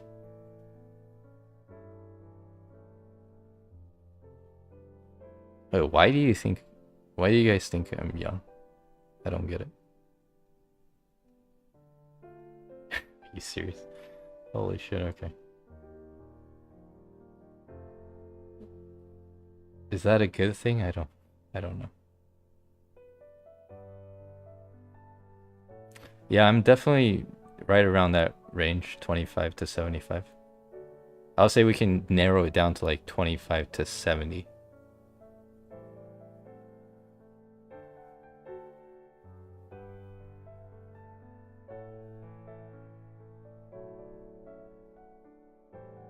So funny thing is I learned more things after I turned 30 or 30. Like I picked up things faster after I got to 30 than before I got to 30. English is my second language. But I spoke English for longer than any other language, so might as well be my first. I guess I'm just garbage at language. I don't know.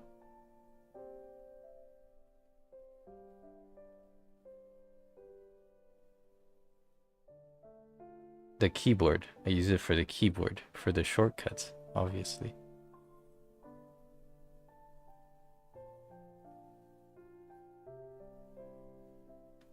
I mean, I picked up archery after I got to 30 and woodworking. Well, actually, no. Woodworking was earlier. It was like 25. And then like a bit of calisthenics stuff after 27.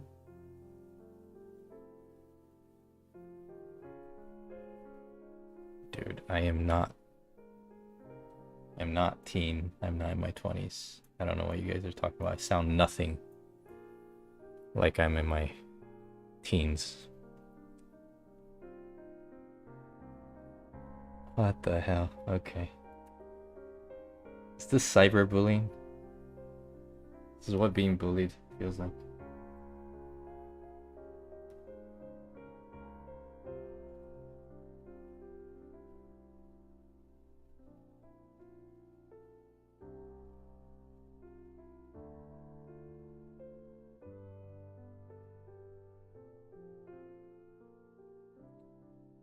Yes, let's start another sketch. What do you guys want to see? To try, like, come on. Let's just say I'm 50. I'm 50. 60.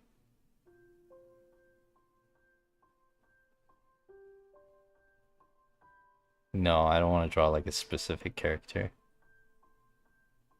Except for Ganyu, I can always draw Ganyu, but head construction. Ooh, I don't know if I know how to draw that.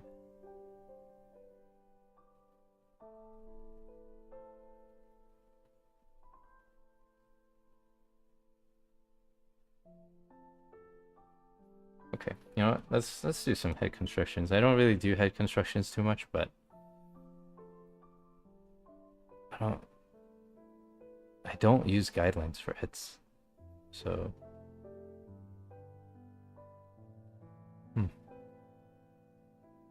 okay. So to draw a head,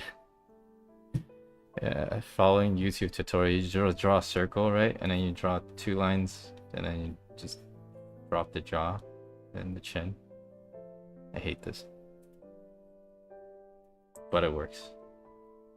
So usually I like to just do something like this, and then neck, right? Yeah, there's your head construction right there, and then you just draw across wherever you want the face to line up. Draw a nose, draw some lips, eyes, ear. Done. That's head construction. No, it works. I'm not trolling you guys.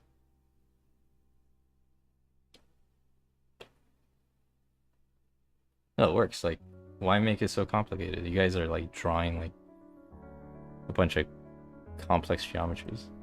Just swear to God, it works.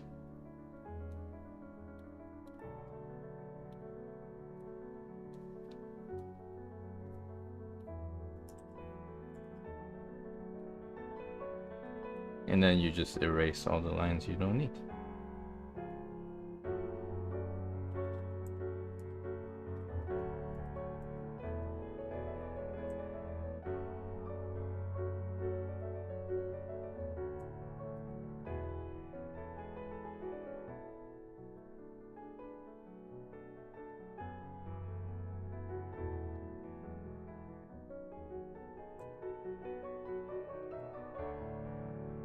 And draw some hair.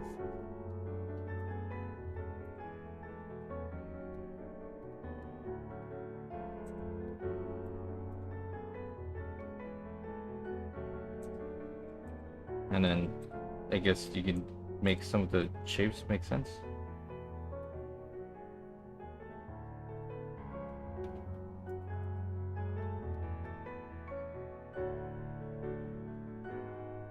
Let's line up the nose a little better. Let's fix this.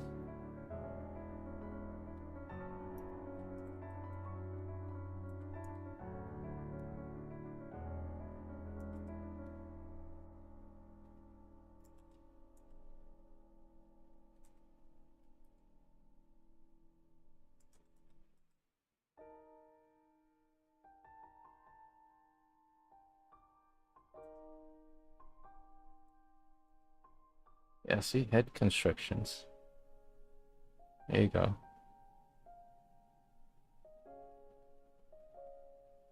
No, I usually just skip the construction stuff. I just paint it in. I mean, I don't know why. If you know where the features are, why draw the lines to complicate yourself?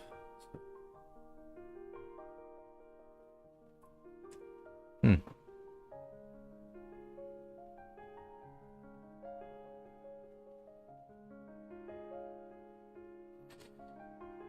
Let me see. It's not really okay. Don't quote me on this. It's not really about knowing the proportions, but it's about knowing what looks right. If it looks right, then you're okay. So you can just drop random shapes.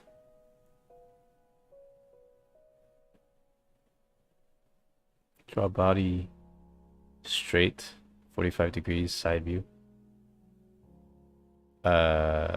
Like isometric. Like side view, 45 degrees.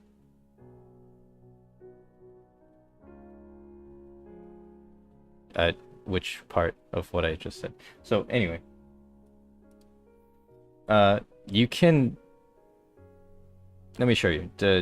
Draw random shapes. So let's say you start with random shapes like that. These shapes don't mean anything. So right now, you just be like, oh, what does this look like? And I'll be like, yeah, it looks like a face. Can you make it fit? And if I can make it fit, then it can be a face. I can just use it as a guideline. So depends on the style, depends on what I want it to look like. You can make this a face. So let's make this a hair, right? Let's make this hair, and then we can just have an eye here, and an eye here, and then this could be the lips, and then let's just close the face a little bit. Like it's just random lines, but now it's kind of a face. It needs adjustments, right? But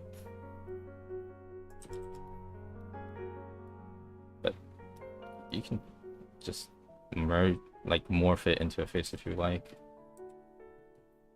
If you can see it like visually, you can see it on the canvas, and you can just fine tune it a little bit.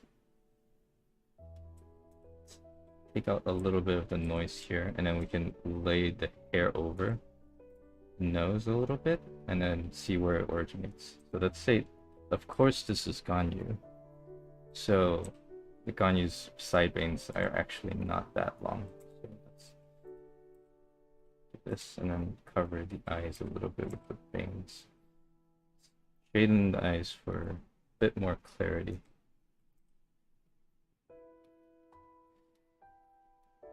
Let's draw the veins. Let's fix the chin a little bit. Raise the... Yeah, okay. Anyway, face. So yeah, you can just drop random lines, and you can, if you can match a shape of the face, like oriented in your head to match most of the outlines and shadings and whatever, then you can just use that as a guideline. You know, it's not really about proportions or anything at a certain point.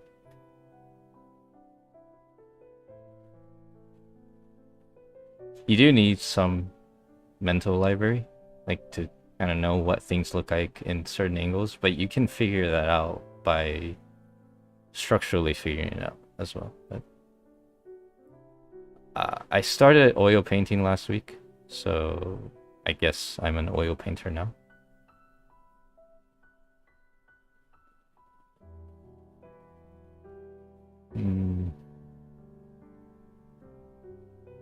Body straight, 45 degrees. Seems like a lot of work. Draw a lot of stuff. If you study photos of things that you'll like to memorize, then eventually it will be carved into your memory.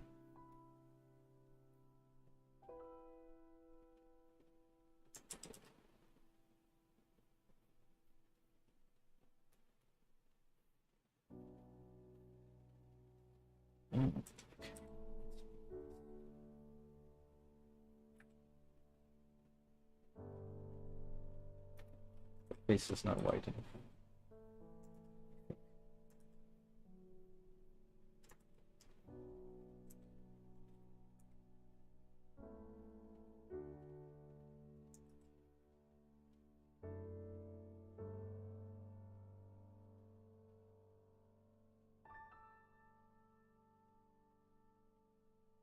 I don't know, there's a lot of people on the internet.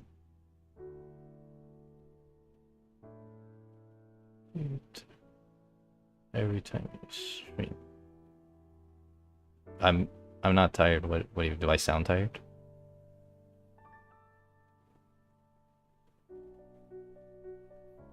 No, I'm never tired when I stream. Doesn't feel tiring.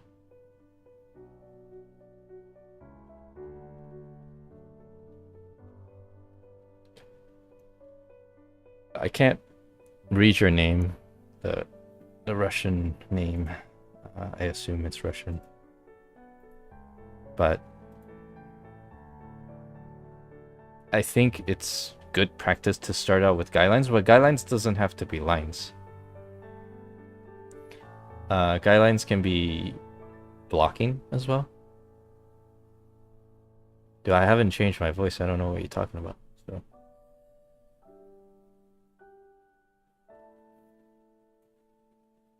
I have not changed my voice. It's the same voice.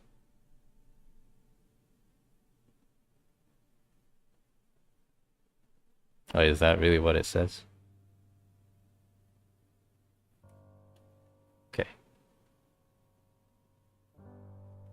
Depressed person. Yeah, I mean, guidelines can be anything. It doesn't have to be lines. It could literally be blocking. I like to block more than lines. Wait, why am I... What's inexperienced client?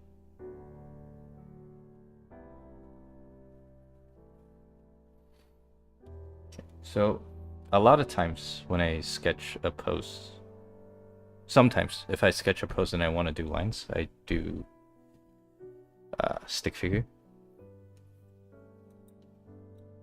So I'll have like a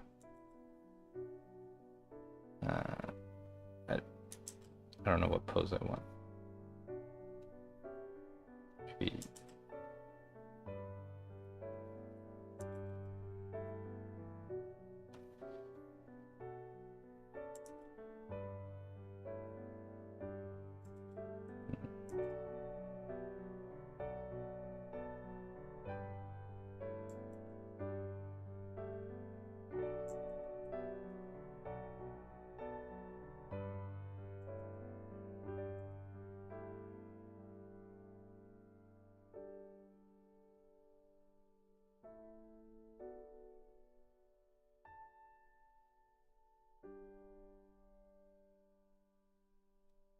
yeah, there you go. That's a sketch right there. So I would do something like this for the posing.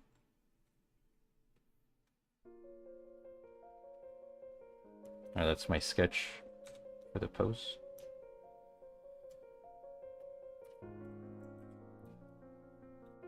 And then draw on the sketch. Like shape of head.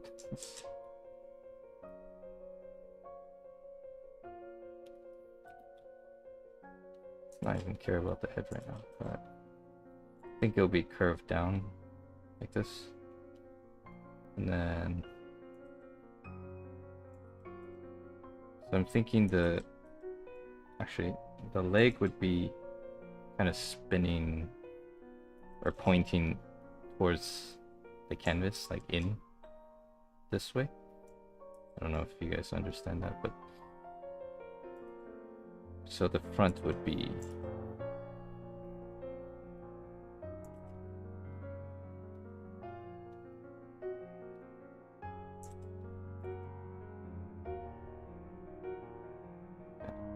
something like that.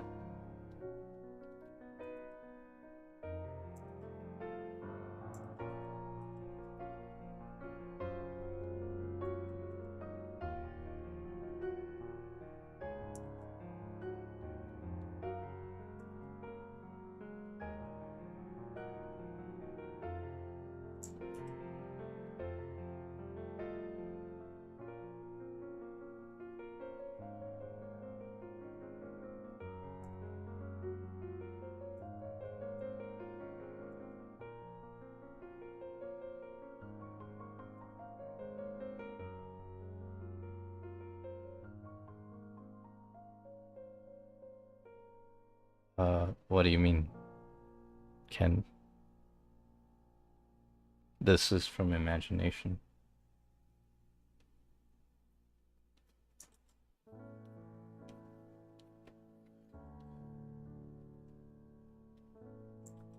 But sometimes with stick figures, uh,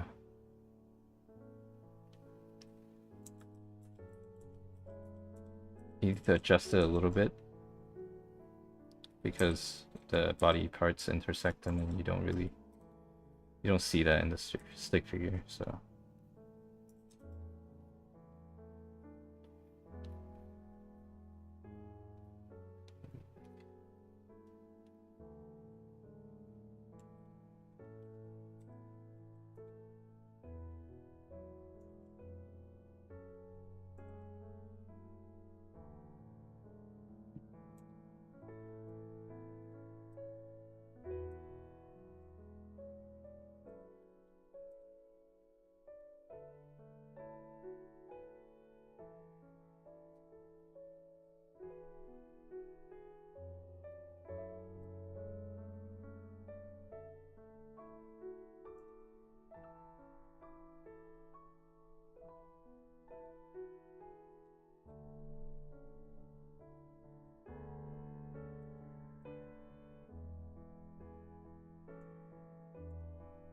would it make sense to bring the leg close?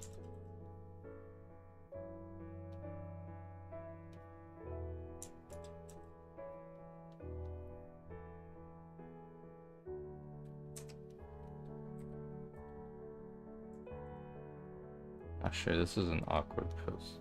I think it's because of this leg. The body twist might not allow it.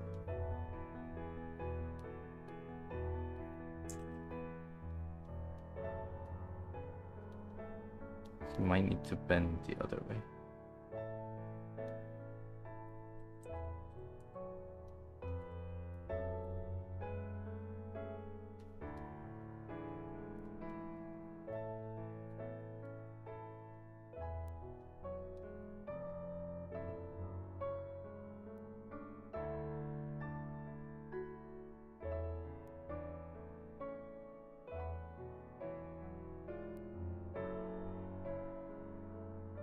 I would say 70% of my paintings, or 50 to 70%, uses some sort of reference, either from Pinterest or Unsplash, or I take them myself or I go outside. But mostly Pinterest, I think.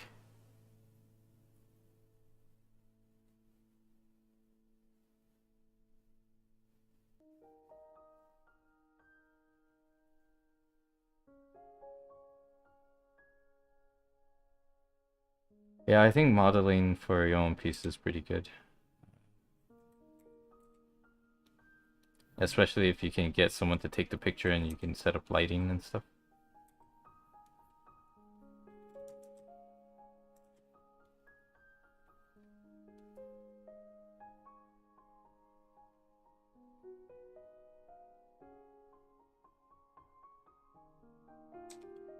Yeah, it's been getting worse lately, it seems. But to be fair, if you can't tell that it's AI, it's for studying purposes or for drawing purposes, it might as well be photo. The only problem is if you can't tell and you don't have enough fundamentals to know which lighting is correct, then you might screw yourself over.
Oh well, it's gone you now. How did that happen? Sometimes. Sometimes it just sneaks in.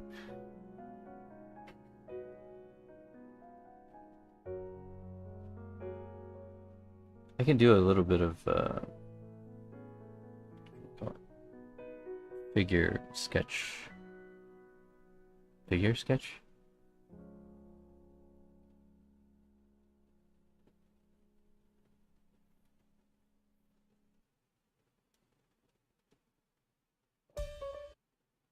What the hell is that?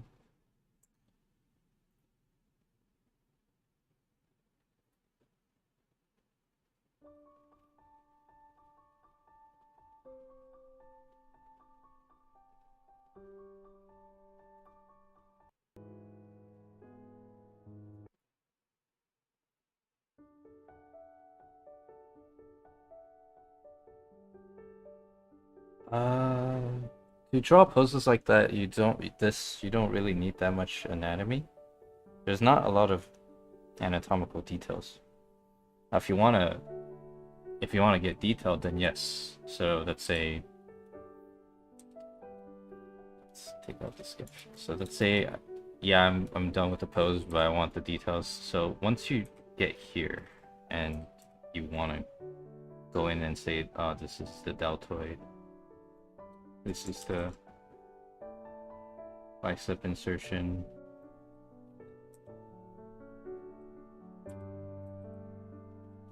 This will take a bit more. Crest.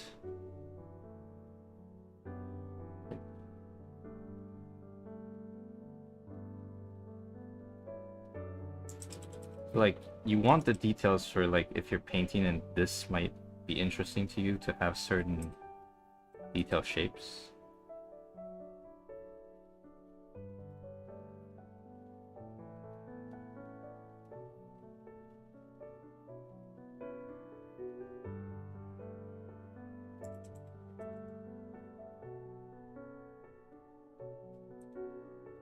I forgot what this band is called.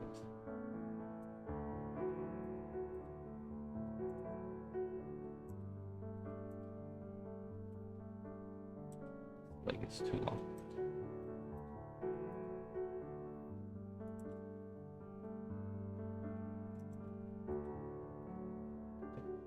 This one.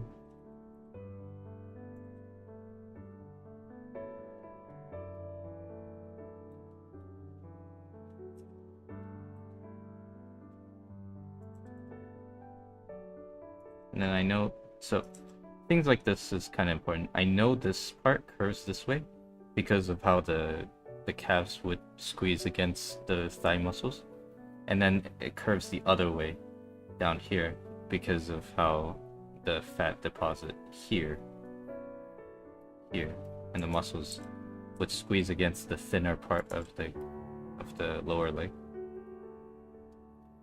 and then like where the kneecap protrusions are and which direction does it go, and then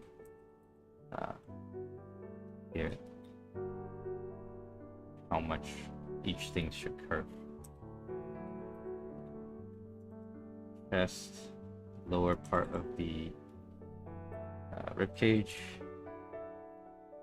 here. From this angle, we'll see the back delt, shoulder blade. This is the lats, and then this is the, I forgot what this muscle is called, but it's that, and then the hip muscle. So for details like that, you need to study, but for posing overall, no. And then how does, because the delt's blocking the clavicle, goes down and then flat. This, and then center of the clavicle and neck joint. This neck head is actually too big, so let's change that. It's a little too low as well.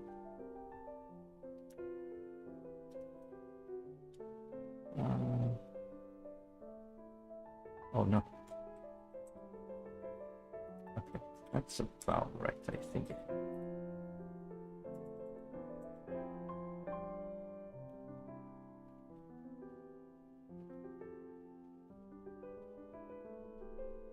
This is the bottom part of the neck.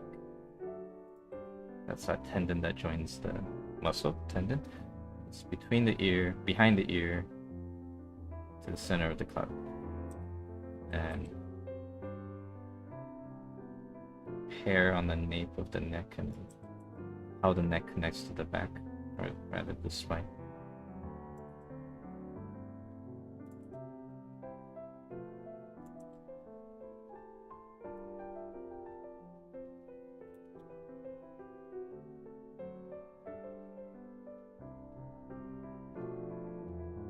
You got the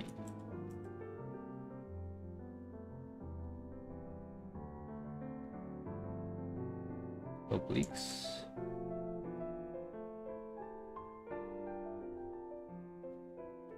And then how they connect to the abdominal muscle, like the shape of the abdominal muscle. And then the last one actually extends out here, and then I think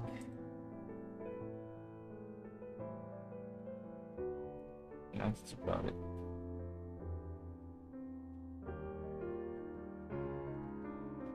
Yeah, I'm on Jake's server.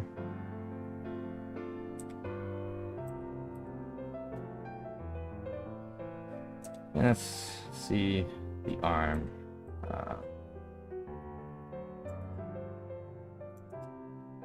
The external, it's called the external radialis, and the digitus, the stuff over here. It's about the rotation, and you have the bump, the lump of flesh on the palm here. Don't worry about the finger right now. And this one rotates this way.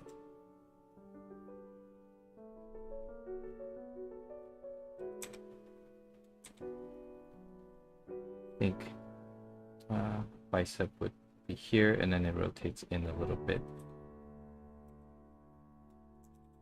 Delts. Has room.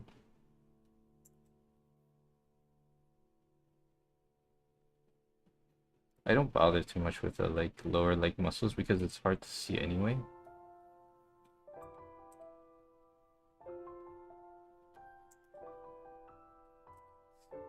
Raise this a little bit.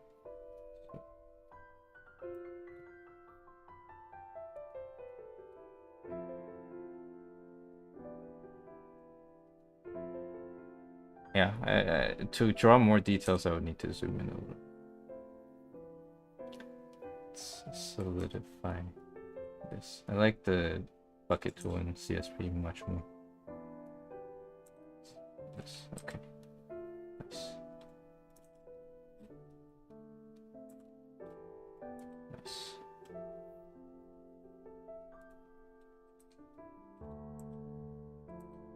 Oops.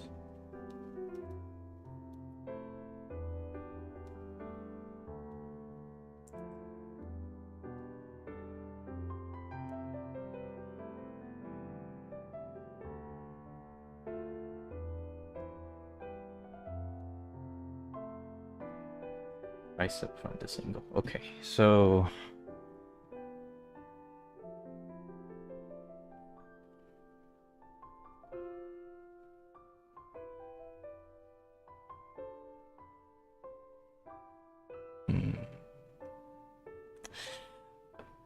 I would say study overall anatomy first, like not overall, overall proportion and the rough shapes of these body parts, like the leg. Like you can simplify a leg into certain cuts, certain slices, and once you get that down, you can pose most things until you need to more detail. Like if you're painting more details about this area is pretty interesting, or like if you're painting portrait, you'll focus a lot on this area, right? Or this, or the hands. Then you'll start studying those those details separately, and now you can keep digging into like more and more specific muscles, like how does the deltoid overlap with the bicep, and how does it squeeze in certain angles, to construct those portraits.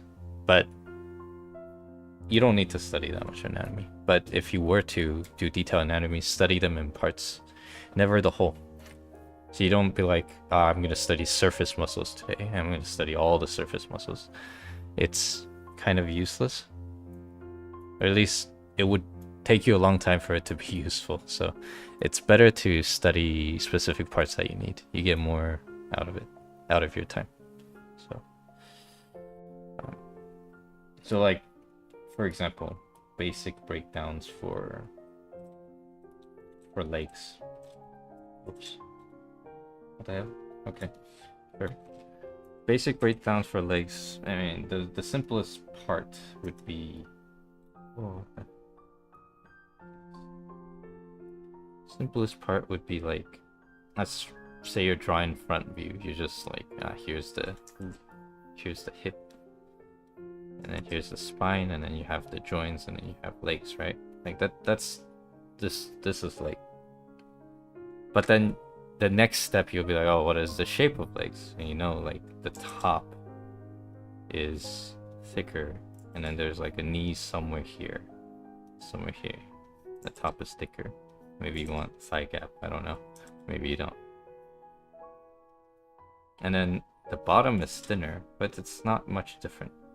And then like that's your basic leg shape. And most people would stop here for a little bit, and then you'll be like, oh, important areas like the knees. So if you're stylized, like your anime style drawings, you will shade this area kind of reddish to see where the knees are, but you don't really care about the structure of the knees. So you just line out, oh, here's the knee. I don't really care what it looks like. And as you get more advanced, you notice things like, okay, to make like a lot of stylized legs do this, and a lot of photo references also do this. Like they have this outward slant, so like the lower leg is actually slants this way, right? Like goes this way, and then the knees go in. And that's a pretty cute way to pose. So you start doing that, but you don't really know why. Sometimes that's okay. So you start doing this, you're like, oh, people do curves, so I'll do curves too. So you start doing shit like this, and let's do hips.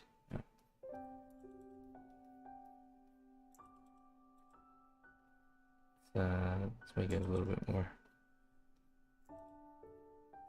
contrapasso. So this way instead.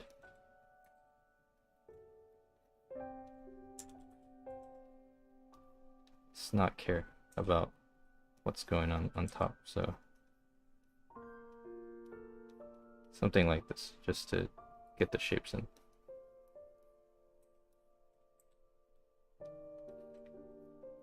You might think, like, that's how people draw it. And you start adding more details as you study other artists or study photos. You pick out things that you like. So maybe you'll see artists do something like this. Like you'll see them do like 2 bumps instead of 1 bump. You just do like, oh, here's one and here's one, right? Like something like that. I'm sure you guys seen this before. And then the second one goes from here. That's kind of ugly, but. So now you start drawing legs like this.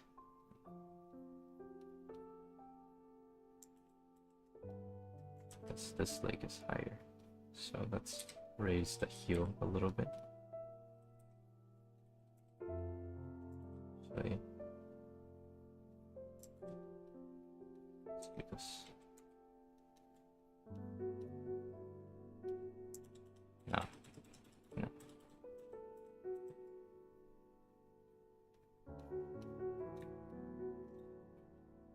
Okay, so you have stuff like this, but you don't really consider why. You do these things? Oh god, this leg is so janky.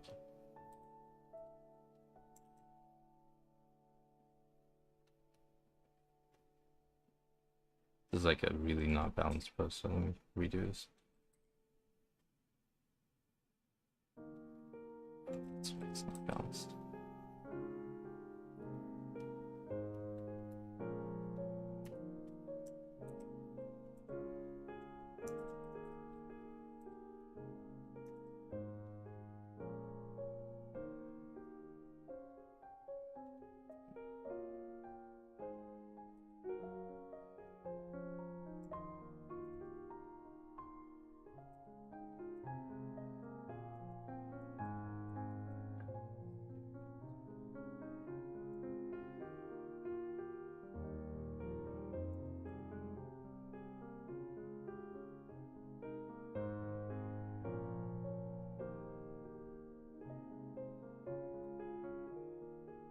Yeah, but you don't know why this curve exists. If you guys study anatomy or see breakdowns, you'll know that the quad muscles goes this way, and then there's that one thinner muscle that runs somewhere around this way, and that's why this part gets squeezed.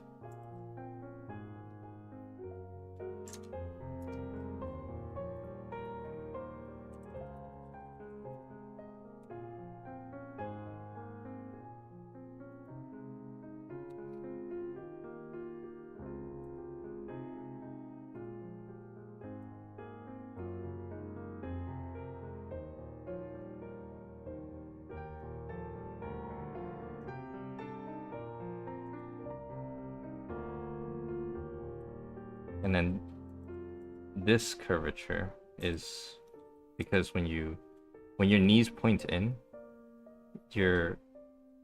actually the lower leg starts twisting this way. So the calf is more exposed on the outside here. But sometimes you'll see a little bit peek out through the tibia. Like, here's the tibia. So, and then yeah, so once you know stuff like details like that, then you can post the leg in more fine-tuned angles, I guess. This leg is too long.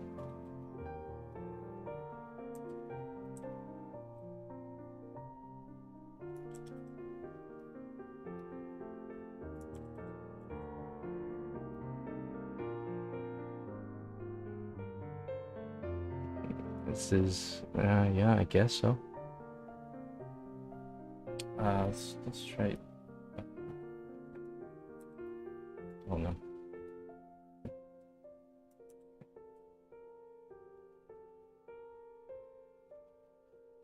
Like.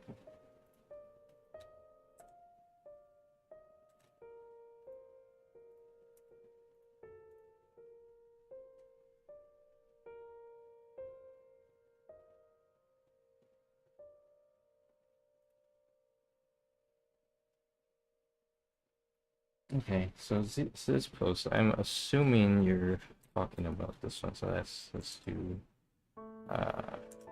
what angle?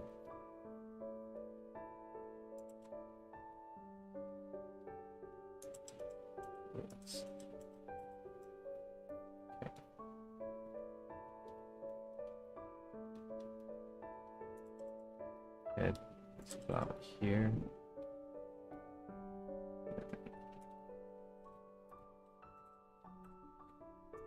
Shoulders, your right shoulder is a little bit taller. Just not worry about the head.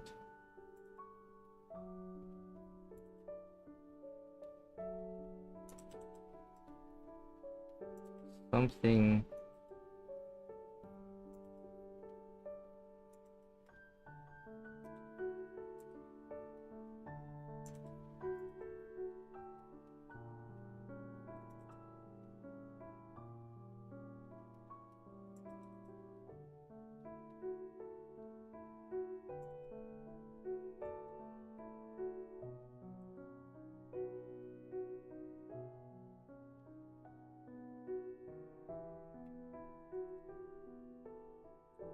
like that.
Maybe I think I would use reference for this.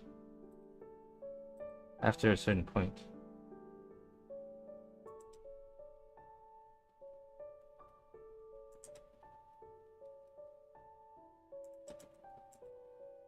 Does this hand point up or down?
From there. It's okay. We'll just never erase.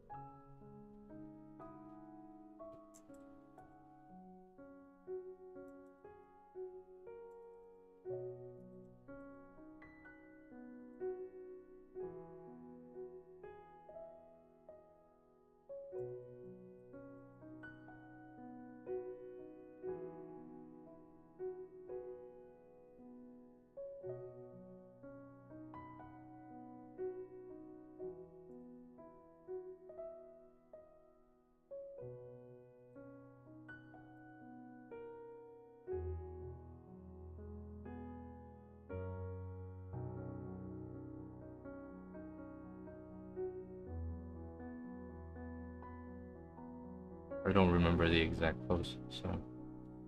Oh, wait a second, you guys almost tricked me into drawing a guy. I don't draw guys.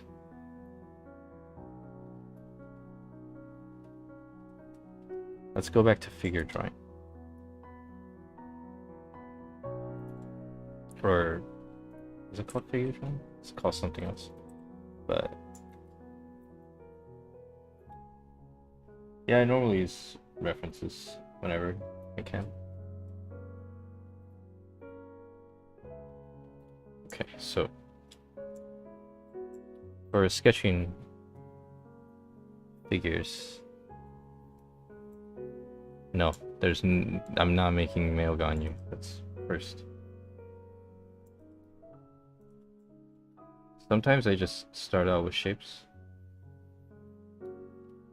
So if I'm doing it without reference, then I'll just pick out shapes I am familiar with.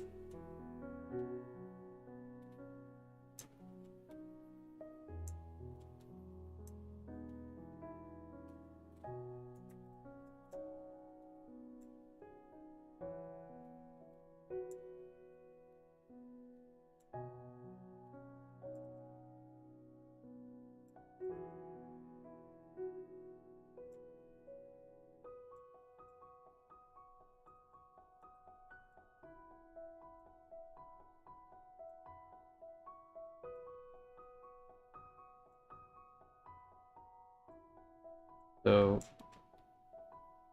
mm,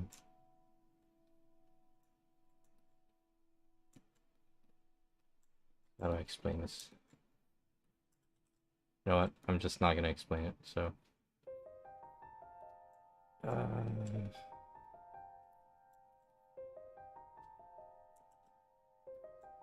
yeah, just draw the anatomy.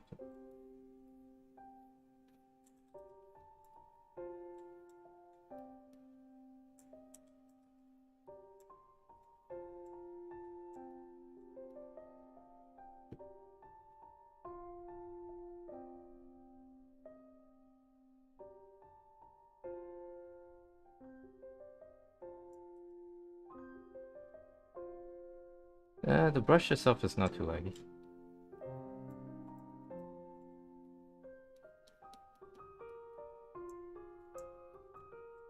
So, see some anatomy. But let's see.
Yeah, Tintin is really good.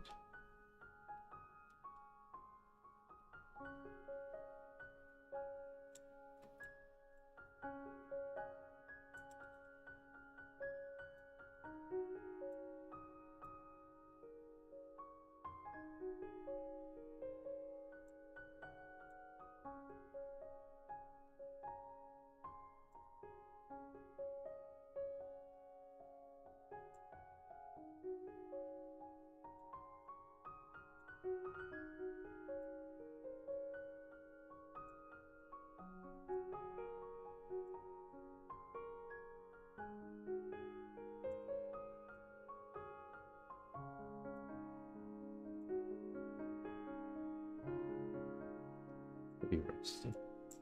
This.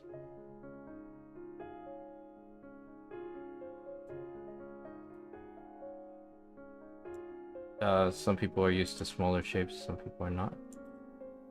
Or smaller brushes.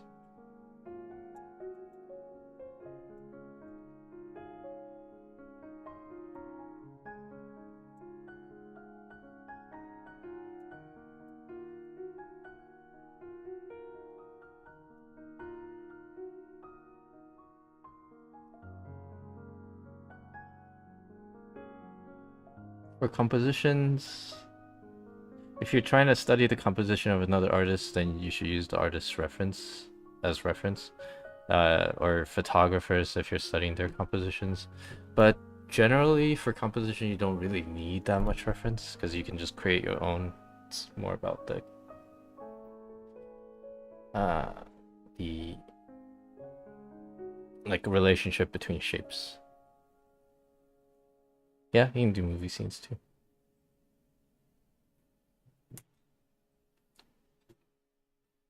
Yeah, so I'm about to close the stream soon-ish. I don't know.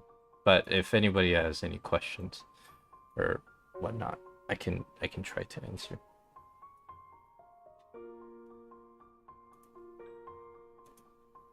And the poll.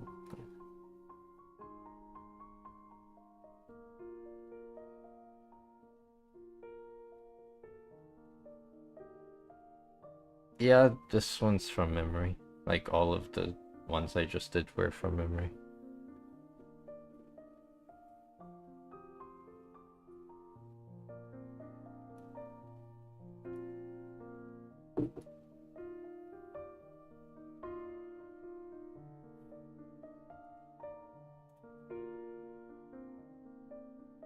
But I haven't really... I'll work on this a little bit. Just whatever I can remember. And then...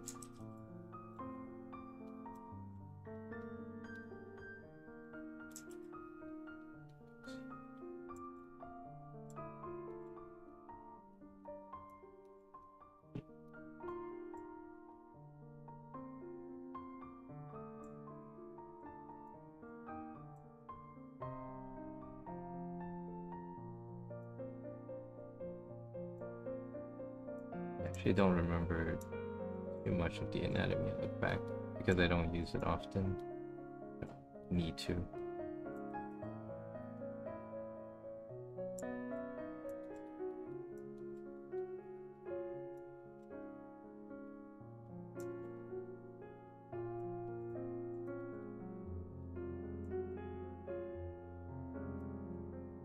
Kind of guess like how the shadows would fall.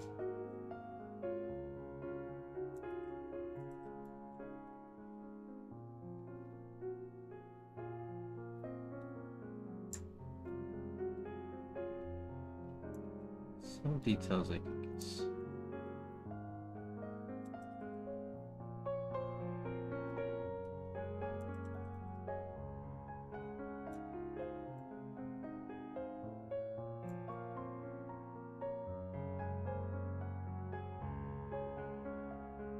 Yes, but I haven't commissioned in a long time because I don't like commissions.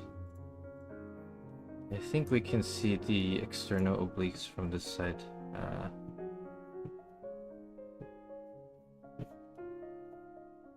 This goes to the front. I don't actually know exactly if that's the case. I think it's kind of like this.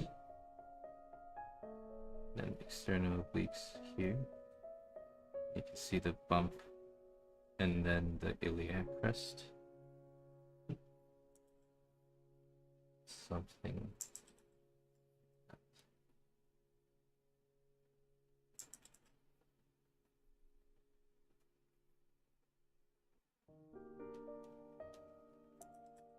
I think you can see the bump on the lower rib cage here. And then let's do some bounce light just to make it a little bit more believable. So the back delt goes here.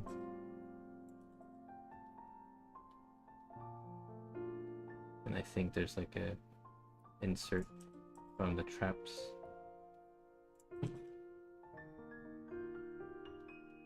The back delt might be too big in this case, but oh well.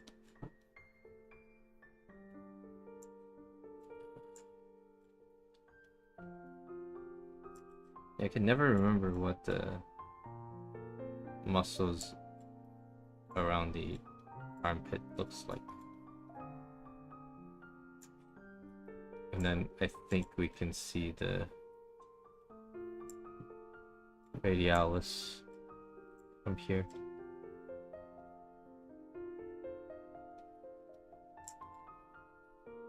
You can see the bicep from here as well. So bicep, and then there's like this tiny muscle here, and then the two heads of the tricep, something like that. And then we have that clavicle. Forgot something process. Forgot what it's called exactly. And then the delt connection is angled like this.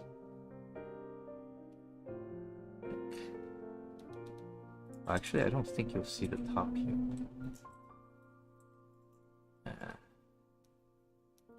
But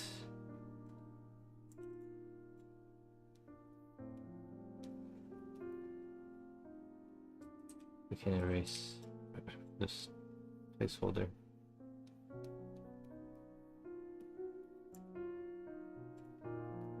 Let's draw the nape.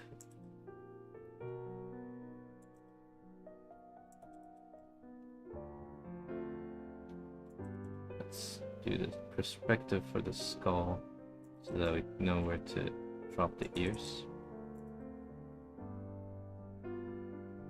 Maybe smaller, but I don't care. You can see the underside of the chin, or the jaw here.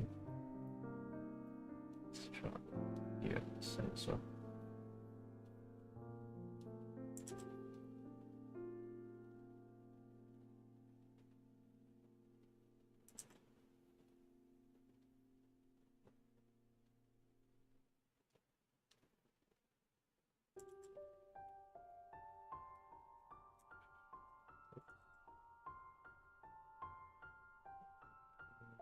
Goes up like ooh.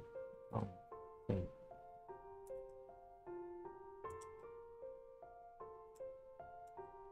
I forgot how this part looks. I think it's like this.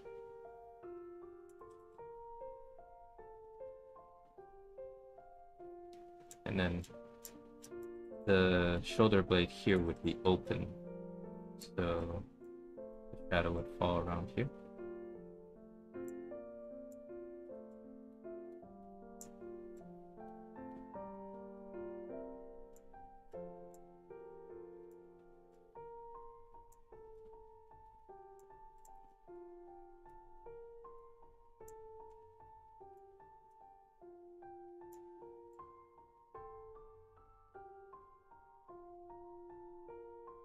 Something like that. I mean, I can keep going with this, but we'll leave it at that.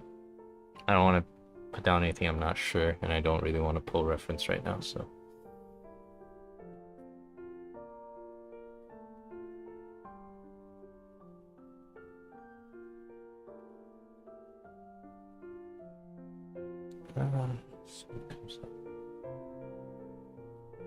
Yes, so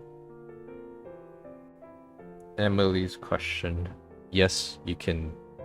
It's better to use a darker value and then lightly brush it in than to use the correct value and then like brushing it super hard, unless you're using a brush with no pressure. Then you have to pick the right color.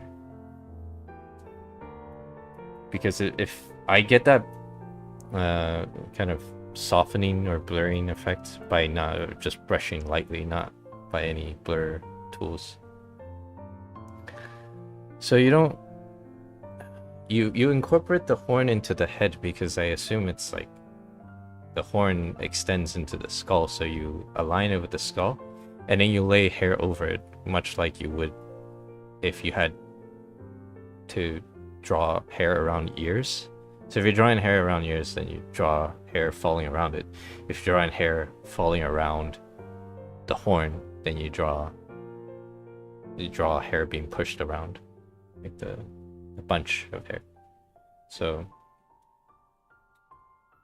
yeah, that's basically all there is to it.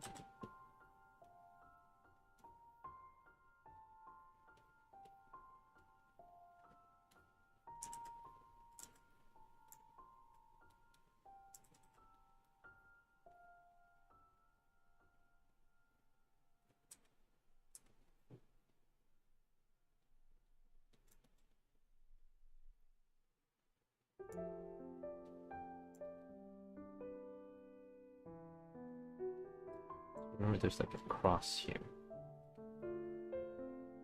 Also nice. I know there's a triangle here, but I don't remember which way it goes. I think it's, yeah, it's down. Okay. So it's like this. And there's like some muscles inside here that I'm very not sure about.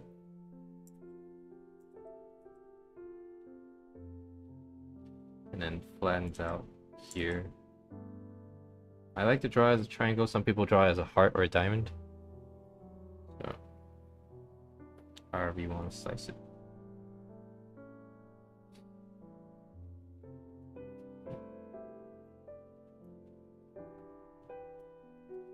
Deltoid's an interesting one. It's because of how it wraps around the like shoulder and arm. And if you do it wrong, then your shoulder looks weird. So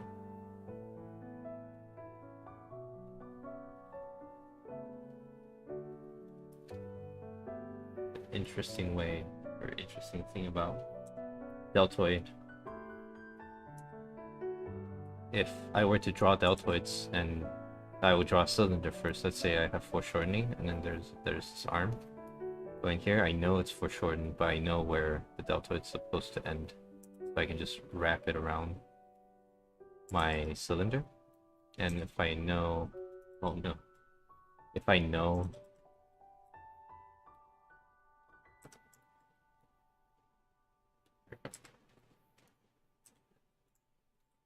how to draw my geometric shapes accurately, then I would have no problem drawing the deltoid.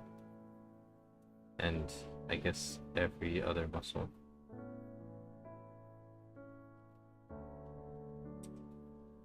Let's draw the elbow, the exposed bone part that's out. Forgot what this muscle looks like, but it's okay, we don't need it anymore. And deltoid is here, so separation is here. I think this goes into the back. Bicep or tricep. So tricep kind of looks like this.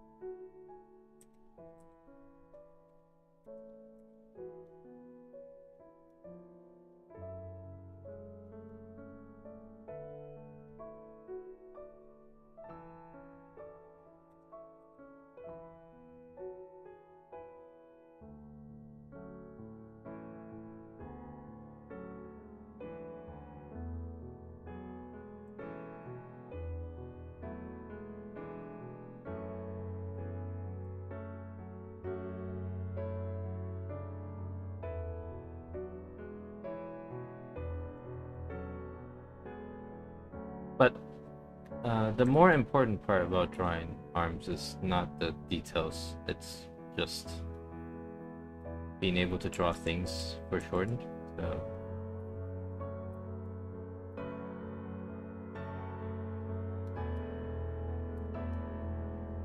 that's a bit more important.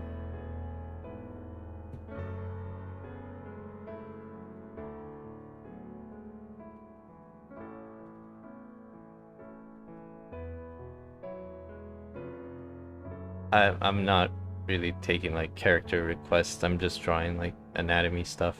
I don't really like drawing fan arts in general.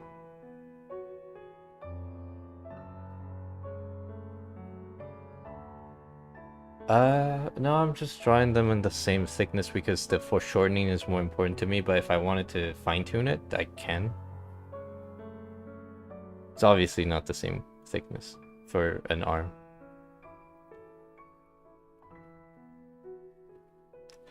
There's not a single reason of why you would use a lighter or use a heavier color and then brush lighter. There's multiple reasons. You might want it to be more painterly, you might want more control over it so that it doesn't look like it's just solid. You might want the shape to be different, and you might have a space that's like you have gradient, so you have to lighten your press or lighten your press more as you drag, and you can't do that with a solid color, so it's less work sometimes.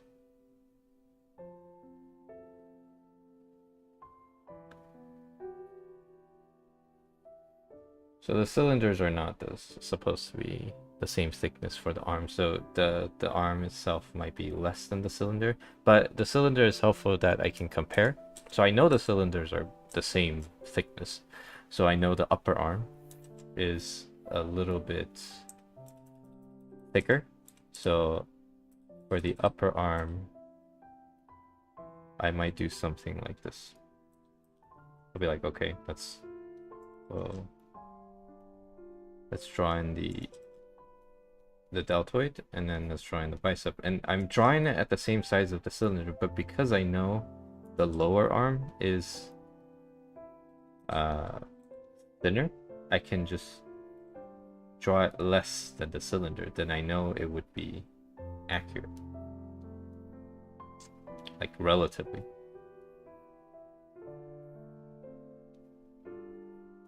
So the cylinder is useful, and even if you draw it at the same size, it's useful. The guideline is just a guideline, so you can make educated guess from it. So now you have arm, kind of janky, but arm. I've tried animation briefly, but I don't have the time for it, so I probably won't push it too much. I might do it for fun, like here and there, but I want to paint more than anything, so I probably won't spend much time outside of painting.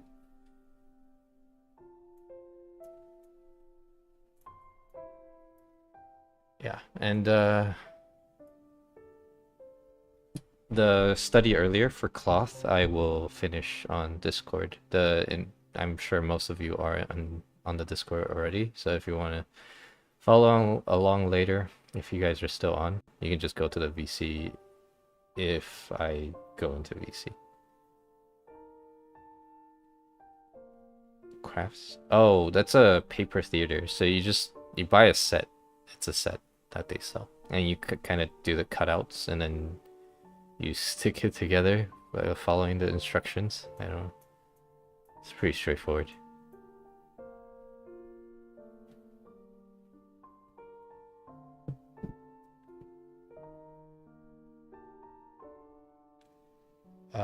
I don't know what that is, but I'm guessing yes. Sounds like something like it. So yeah, I'm about to head out. I don't mind sticking around for more questions if there's more questions and comments and whatnot, but I don't have anything else that I'm going to draw right now. So I'll probably get food first before I draw again.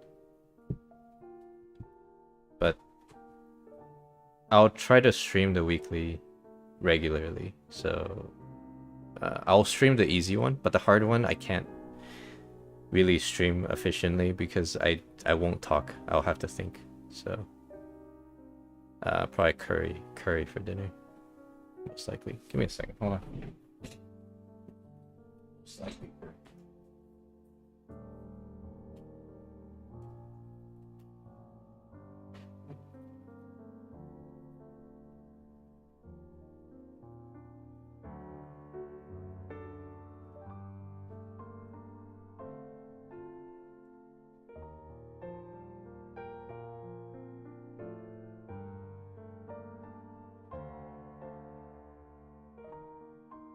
Yeah, and I don't know if anybody here asked me to make tutorials.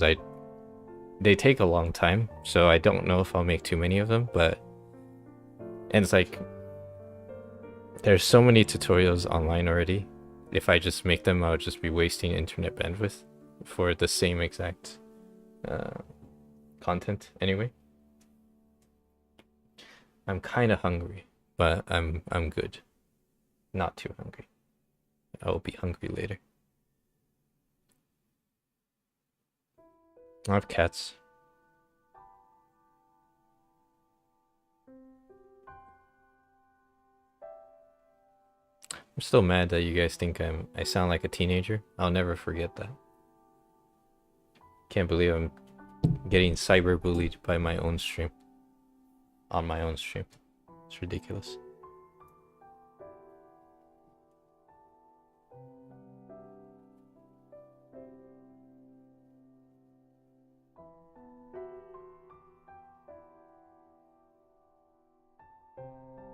Can I shade a sphere? I don't know. It's a hard one. Do you want me to use lasso or no?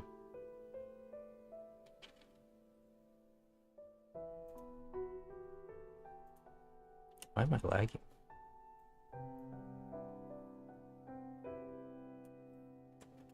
No lasso. Okay, sure. Let's do it fast. Let's see. So a sphere.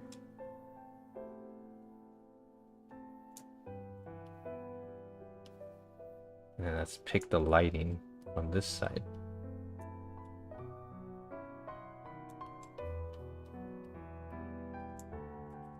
And then let's hit the terminator.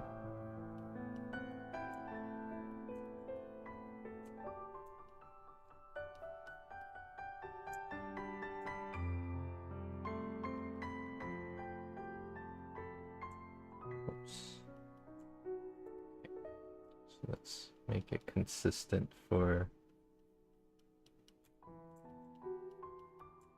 edge here. We can play with some lost edges. Let's hit lost edges, sure.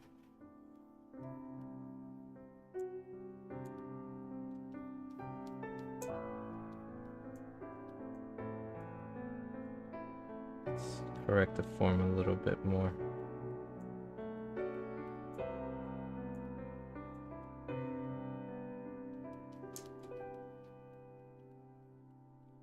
And all we need to do for the bottom side, actually I think it needs more.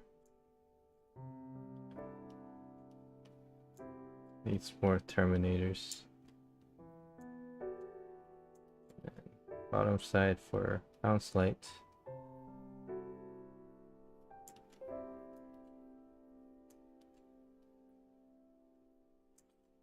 Shadow.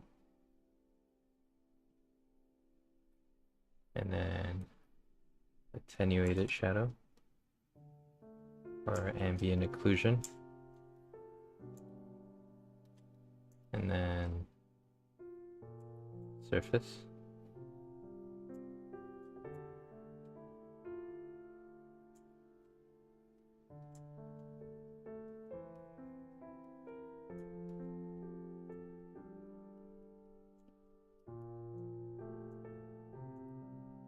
And now attenuated shadow.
Bit with this one.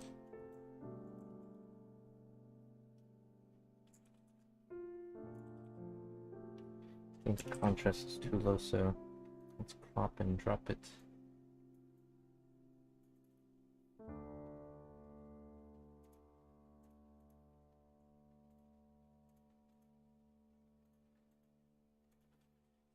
Let's carve out the circular contour, the edge of the cross section. And then the bounce, I don't know if bounce shadow is the correct term for it, but reflective surface.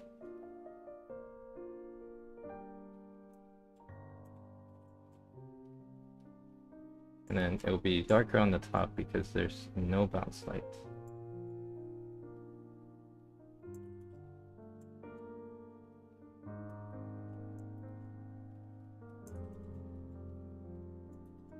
shape is kind of whack, but that's okay.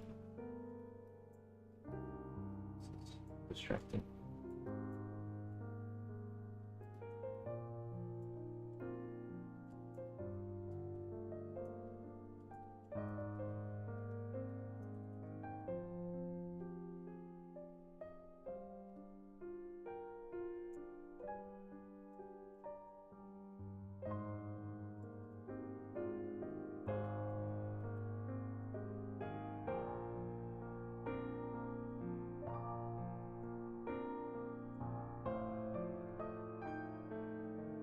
Texture direction.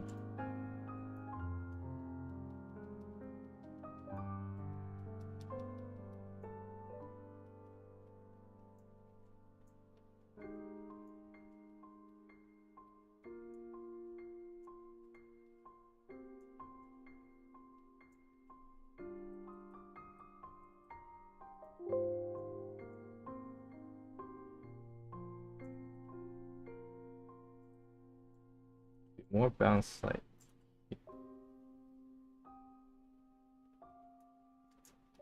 Okay, the shape is really whack, but I'm not gonna clean it, so it's fine.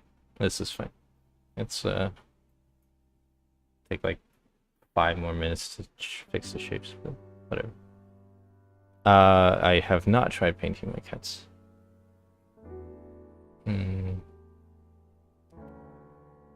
Yeah, I use my brush back, the one I made for me.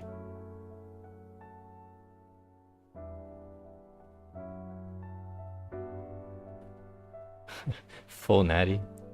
Is Lasso not natty? I thought. What is this? 2009? I remember people hating on lassos. They're like, oh, it's cheating. He's like flipping horizontally and using marquees is cheating because it's digital, and like the painters are like, you shouldn't use all the digital tools because that means you're not a painter. There's still some people that think like that, but I think Lasso counts as natty in 2024. So my workflow is not unique. It's very similar to how, at least what I found out, is very similar to how alla prima wet on wet painters do. They go big and then they go smaller, and then maybe they wait for a layer to dry if they want to come back and clean the details up. But it's a very common method for traditionals, I think, as far as I know. I mean, not a lot of traditional painter paint alla prima, but all the ones that do are familiar with this method, because there's really no other way to paint.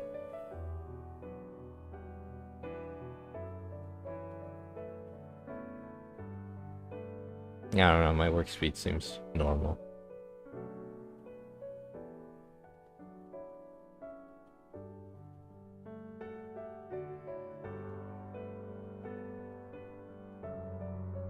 Alla prima is in like one sitting, so if you're painting oil and you want to paint it all in one sitting, you have to control blending. So you hit big shapes first, and then you try to carve as much as possible without blending the oil into smaller and smaller shapes and using more and more oil. So it's like painting on top of existing oil. So it's very similar to how I paint in digital, because I always modeled my painting style after traditional painters because I wanted to learn how they learned. I feel like you know, a lot of people in, am I talking too much? You know, like a lot of people who draw like stylized art these days with anime, or even not anime, but they use sketch layer, and then some of you might know if you draw, you know, sketch layer, clean sketch, and then you have line art, and then under the line art would be base color, multiply layer for shadow, overlay for, I don't know, shadow saturations, and then either overlay, highlight, lighten, screen, soft light for highlights, and then you have screen for higher highlights. Maybe you'll do like a color layer or overlay layer for like tonal corrections for terminators, for hue variations, but it's a lot of steps. Like you're limiting how you paint, or how you draw, not even paint, because you're following all these steps, so everything will look really rigid. So if you pull up like an anime, like a very, I don't want to say generic, but a very common workflow, like stuff you see on Pixiv, you can, with enough work, you can make it look very intricate, very like it has a lot of flavor. But the amount of layers you need to do that is insane. So in order for them to vary a brush stroke, let's say they want brush strokes in their painting and anime drawings, but they don't want to use pressure too much, or they don't want to use brushes the way I use it, then they will have to create another layer to artificially introduce like hue variations, value variations to certain strokes in the drawing or painting by introducing new layers, like additional layers. And even when you do that, you still have unavoidable rigidity in your paintings, your drawings. So yeah, it's like there's too many steps. And there is a art atelier in that's held by like Chinese. It's like a China art boot camp, so to speak. A lot of the artists there, especially like the pros and the teachers there, say things like, you know, there's no steps in art. There's really no step. You can paint whatever you want first. If I wanted to paint all the highlights first, I can. If I wanted to paint all the shadows first, or the midtones, it doesn't matter. Like, there's like the IRS are not going to come for you if you paint the shadows first or paint the highlights first. I like sad drawings, and I paint a lot of sad drawings before. I'm waiting to go back to that because it's like I haven't reached a threshold where I want to revisit that yet. But my paintings are more mellow, on the mellow side, I think, even now. So oh, so I don't know if he's a traditional painter at first, but he's one of my favorite painters. Let me just... And he's one of the first ones in, or one of the earlier digital artists that that's in the industry that I know. I don't know him personally. I wish I did, but I would say one of my favorite painters digitally, and I model my earlier paintings after how he paints. I wasn't very good back then, so I couldn't study enough from him, but I know how he sets up his paintings and how he does like very few layers and zoom way out more than me to get the composition down. And it's the way he paints is beautiful. So I don't see a lot of newer artists paint like that, and I wouldn't say I would recommend studying him, because most artists these days don't really want a painter style.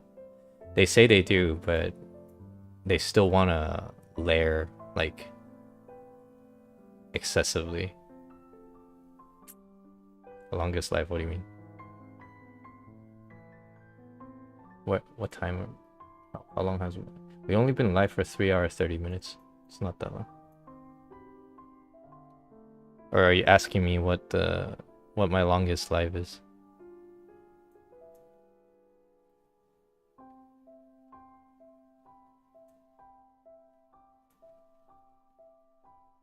I should learn how to put the chat on the video.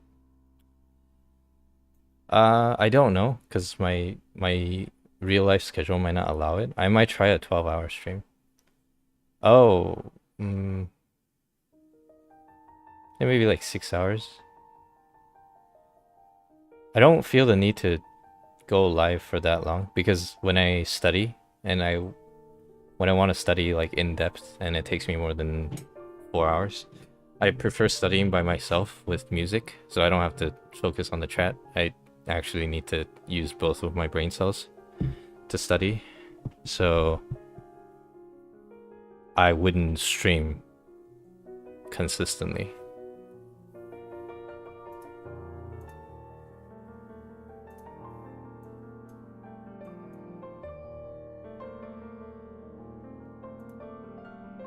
But if I were to draw something that's not a study, then yeah, maybe I can stream 12 hours, but I don't draw anything for 12 hours straight, so it's gonna be like 3-4 drawings.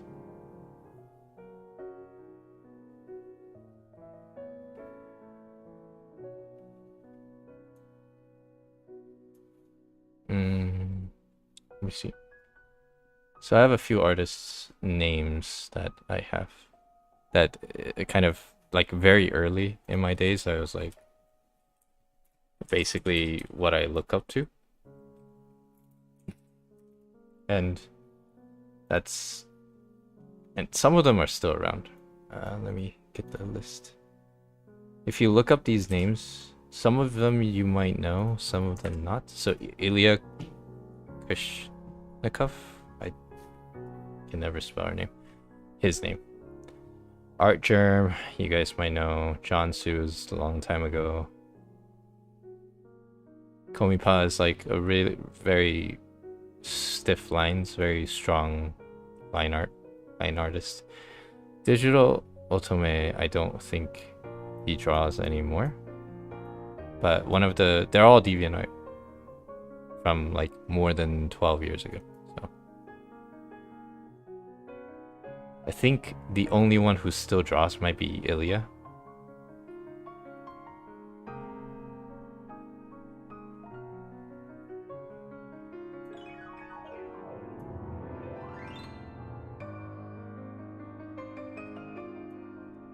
Music kind of loud.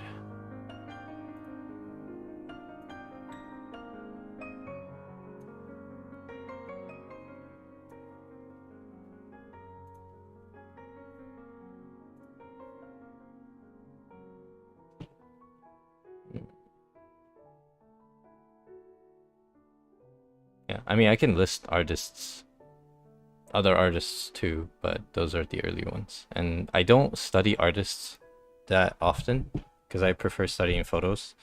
And if I do, I think it's gonna be mostly traditional artists, like master artists that are dead. I mean, there are some bigger one that I consider studying, like for example,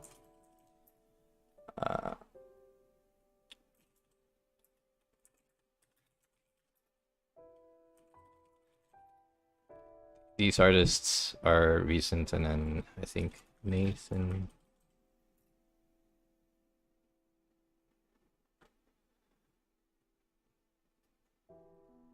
But because they're all really stylized, I didn't feel like studying them until very recently, where I think my fundamentals are good enough that I don't get hindered by it. It's not like I don't like line art. If I were to put line art, it's gonna be after I paint it. But I don't want line art to be a tool for me to paint. But if I want the look of line art, I will paint the line art in. So if that makes sense, like I don't want line art to limit how I paint.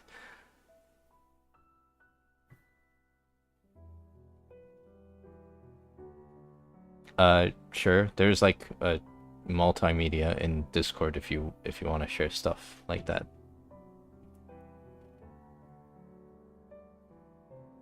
I mean, I share photos sometimes.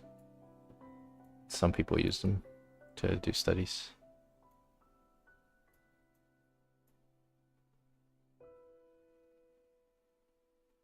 Yeah, and I don't think I'll ever set up like a streaming schedule because it's not. I don't see myself ever as a full-time YouTuber. At least right now. Right now I don't see it. So I won't set up like a stream schedule. But I'm sure eventually you guys would know what time I usually stream at. So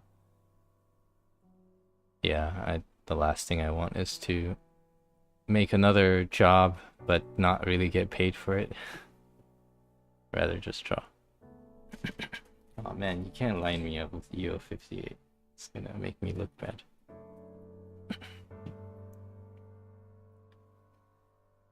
Yeah, EO58 has interesting anatomy. I never got to learn like Korean, cartoon anime, like stylized artist. A lot of Korean games they draw super long legs and let's say thick thighs, and I never got too much into that. Not that I don't like it, I just never spent the time to study it.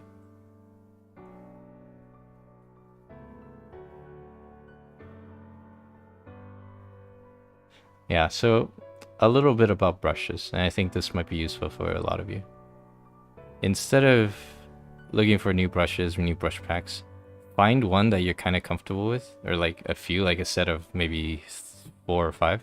That's all you need really. That do slightly different jobs, and get really good at 5 of them, or even less, like 2 of them. Get really good at 2 brushes. Like be able to make any shape you want, any pattern, any gradient, any cuts, lines with 2 brushes. That will help you way more than having 3 packs of like 50 brushes each that does everything you can possibly imagine. Because if you don't know how the brush behaves, like you don't have the muscle memory of what the shapes is going to come out as, you're going to take forever to paint. And the reason why I paint a little faster than most people is because I'm very used to what my brushes do, because I made them myself. So I tune them to exactly how I expect them to behave. So it's better to have a brush that you know exactly how it behaves than a brush that just looks pretty. If you lay down one stroke, yeah, the stroke might be pretty because it has a lot of textures. But it's not going to help you paint form, especially if you don't know how to use it.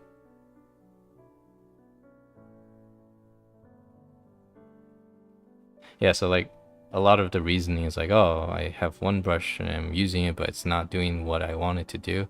So there must be another brush that I can find that would do exactly what I wanted to do, but no, you just gotta know how that one brush works, or those 2 brushes. There's definitely bad brushes, but if it's not like a troll meme brush, you can probably paint with it. Just grab any brush off Clip Studio or Photoshop, or any brush pack that says paint, oil, whatever. I started digital. For painting, I started digital first, pretty much immediately. And then I looked at Western artists. At first, I looked at anime artists, but I knew I wanted a bit more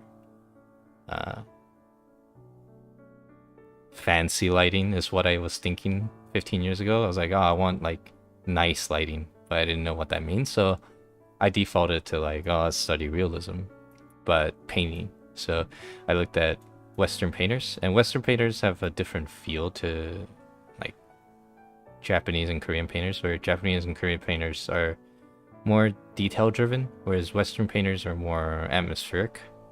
So they focus on composition.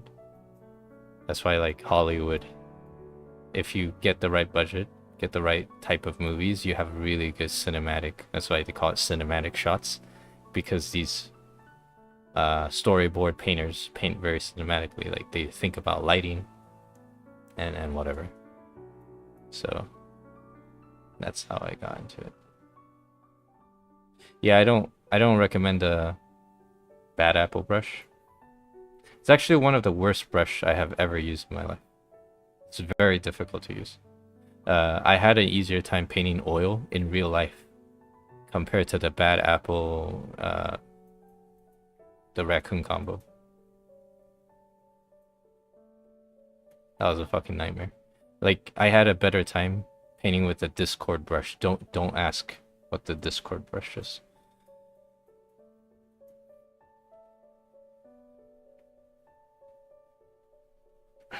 You guys want to see the brush? I have the brush. Have it. It's very painful. Man. It's so stupid. It's great. I deleted the Discord brush because I have no use for it. I had a Donald Trump brush as well, but we won't go into that. You see, I only have one painting with Krita, just with that brush. But okay, so anyway, see if I can open this. See, I don't know where my stream is at. So okay, so there's this brush, the bad apple brush. So you can see if you hold up. Oh no, I don't know how to use this. Okay, you see, if you drop it in, it's like bad apple. Yeah, it's that one. But if you move it, it's a video. So if you try to paint with it, it's a frame. So depending on how long you hold each brushstroke, it's a different shape, and it's even worse on the Pedro one. So Pedro is it's the raccoon, but it's so hard to use because the background is white, so it covers over whatever you're painting, and it drops that shape in. So if you want to paint with this brush, you gotta wait for some brush strokes to load correctly. So you guys can watch that video that I had. Let me find it. Hold on. Hopefully you guys don't get blasted with the music. Give me a second.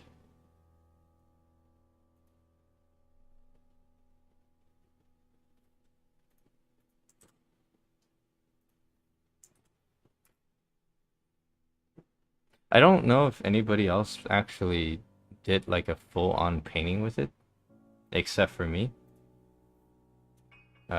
Because I don't know why anybody would want to. But this is the painting for the Pedro. So you can see Pedro in here a little bit. You see it's just those two brushes, the bad apple and Pedro everywhere. So yeah, it's a nightmare to paint. And you can see like it's on the video, but it's basically like I have to spin it until it's the right position for me to draw the eyes. So if I wanted to draw the eyes, I'll have to like whoa. Let's do that on a different layer, please. Okay. So if I wanted to draw the eyes, I have to like please. Yeah, like something like that. And I have to be like, okay, something like this. And you can't change the color because it's just black and white. It's not too long ago. I forget whatever the timestamp is on the video. So it's even worse. Yeah, I think Pedro is worse than Bad Apple. Bad Apple, you can actually like. So I use the Pedro for the white areas, and then the black ones, the black area, I have to use a little bit of Bad Apple, but I think I had to then multiply. Yeah. Oh no. Ah, okay. I can't paint it on a different layer. It has to be the same layer. So I have to merge it. Please, how do I even merge with this? There we go. So I have to paint it like this. So yeah, anyway, it's not the brush. You can practice with almost any brush. I don't recommend this brush, but you can if you want to. It's doable. It's viable. Let's do the Pedro brush. Pedro's pretty good at just doing white, but you can't drag too long because if you drag too long, the animation spins faster. So the frame gets to the point where the Pedro is mostly taking over. So you have to do like short bursts of strokes to get like mostly white. And because if you hold it too long, it just it gets weird textures. So yeah, follow me for more a Bad Apple brush pro tip speedrun. You probably won't need it.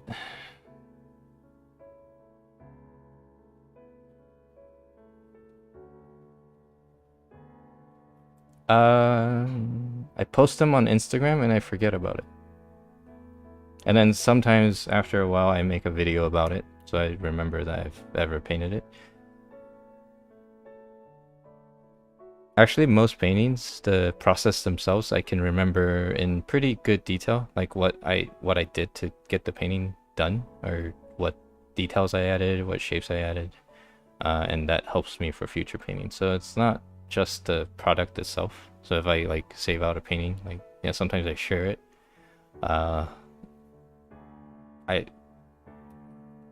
Sometimes I make videos, but it's mostly just to get me to draw better the next time. Yeah.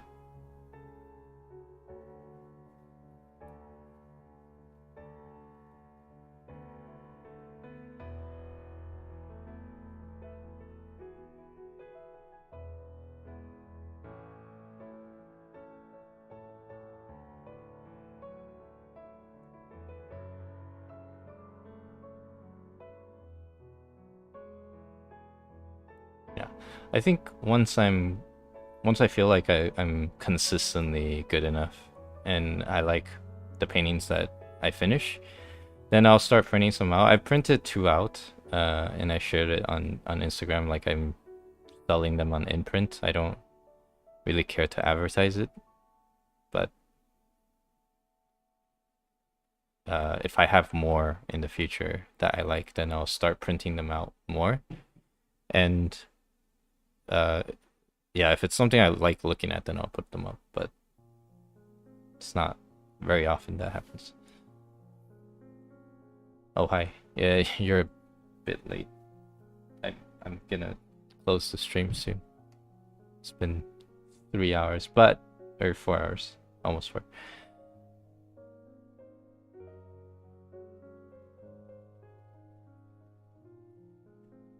No, what face?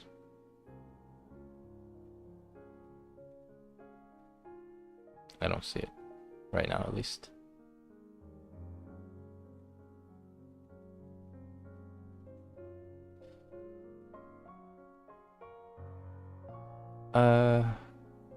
I mean, it depends what you want to do with them. If you like them, print them out. If you like them, just, yeah. I use my pictures for my phone screen background, and I still don't see it. Okay, so I still don't see the face. I use my picture that I drew for my phone background because I like Ganyu, and nobody drew Ganyu as a statue before, so I had to do it myself. That's one use for it. And then I wish one day I can draw my own desktop background, but I haven't drawn anything I like enough. Maybe I do have one, I think, now, but eventually, hopefully. But it's hard for me to like my art more than other people's art because it's like there's one of me and then there's thousands and thousands of other artists that are grinding just as hard or harder. So it's most likely that my favorite pieces of art is going to be from someone else for a long time. All right. Well, if there's no more questions, I'll close the stream. But I'll be on Discord, so if anything, I don't care if you ping me or whatever.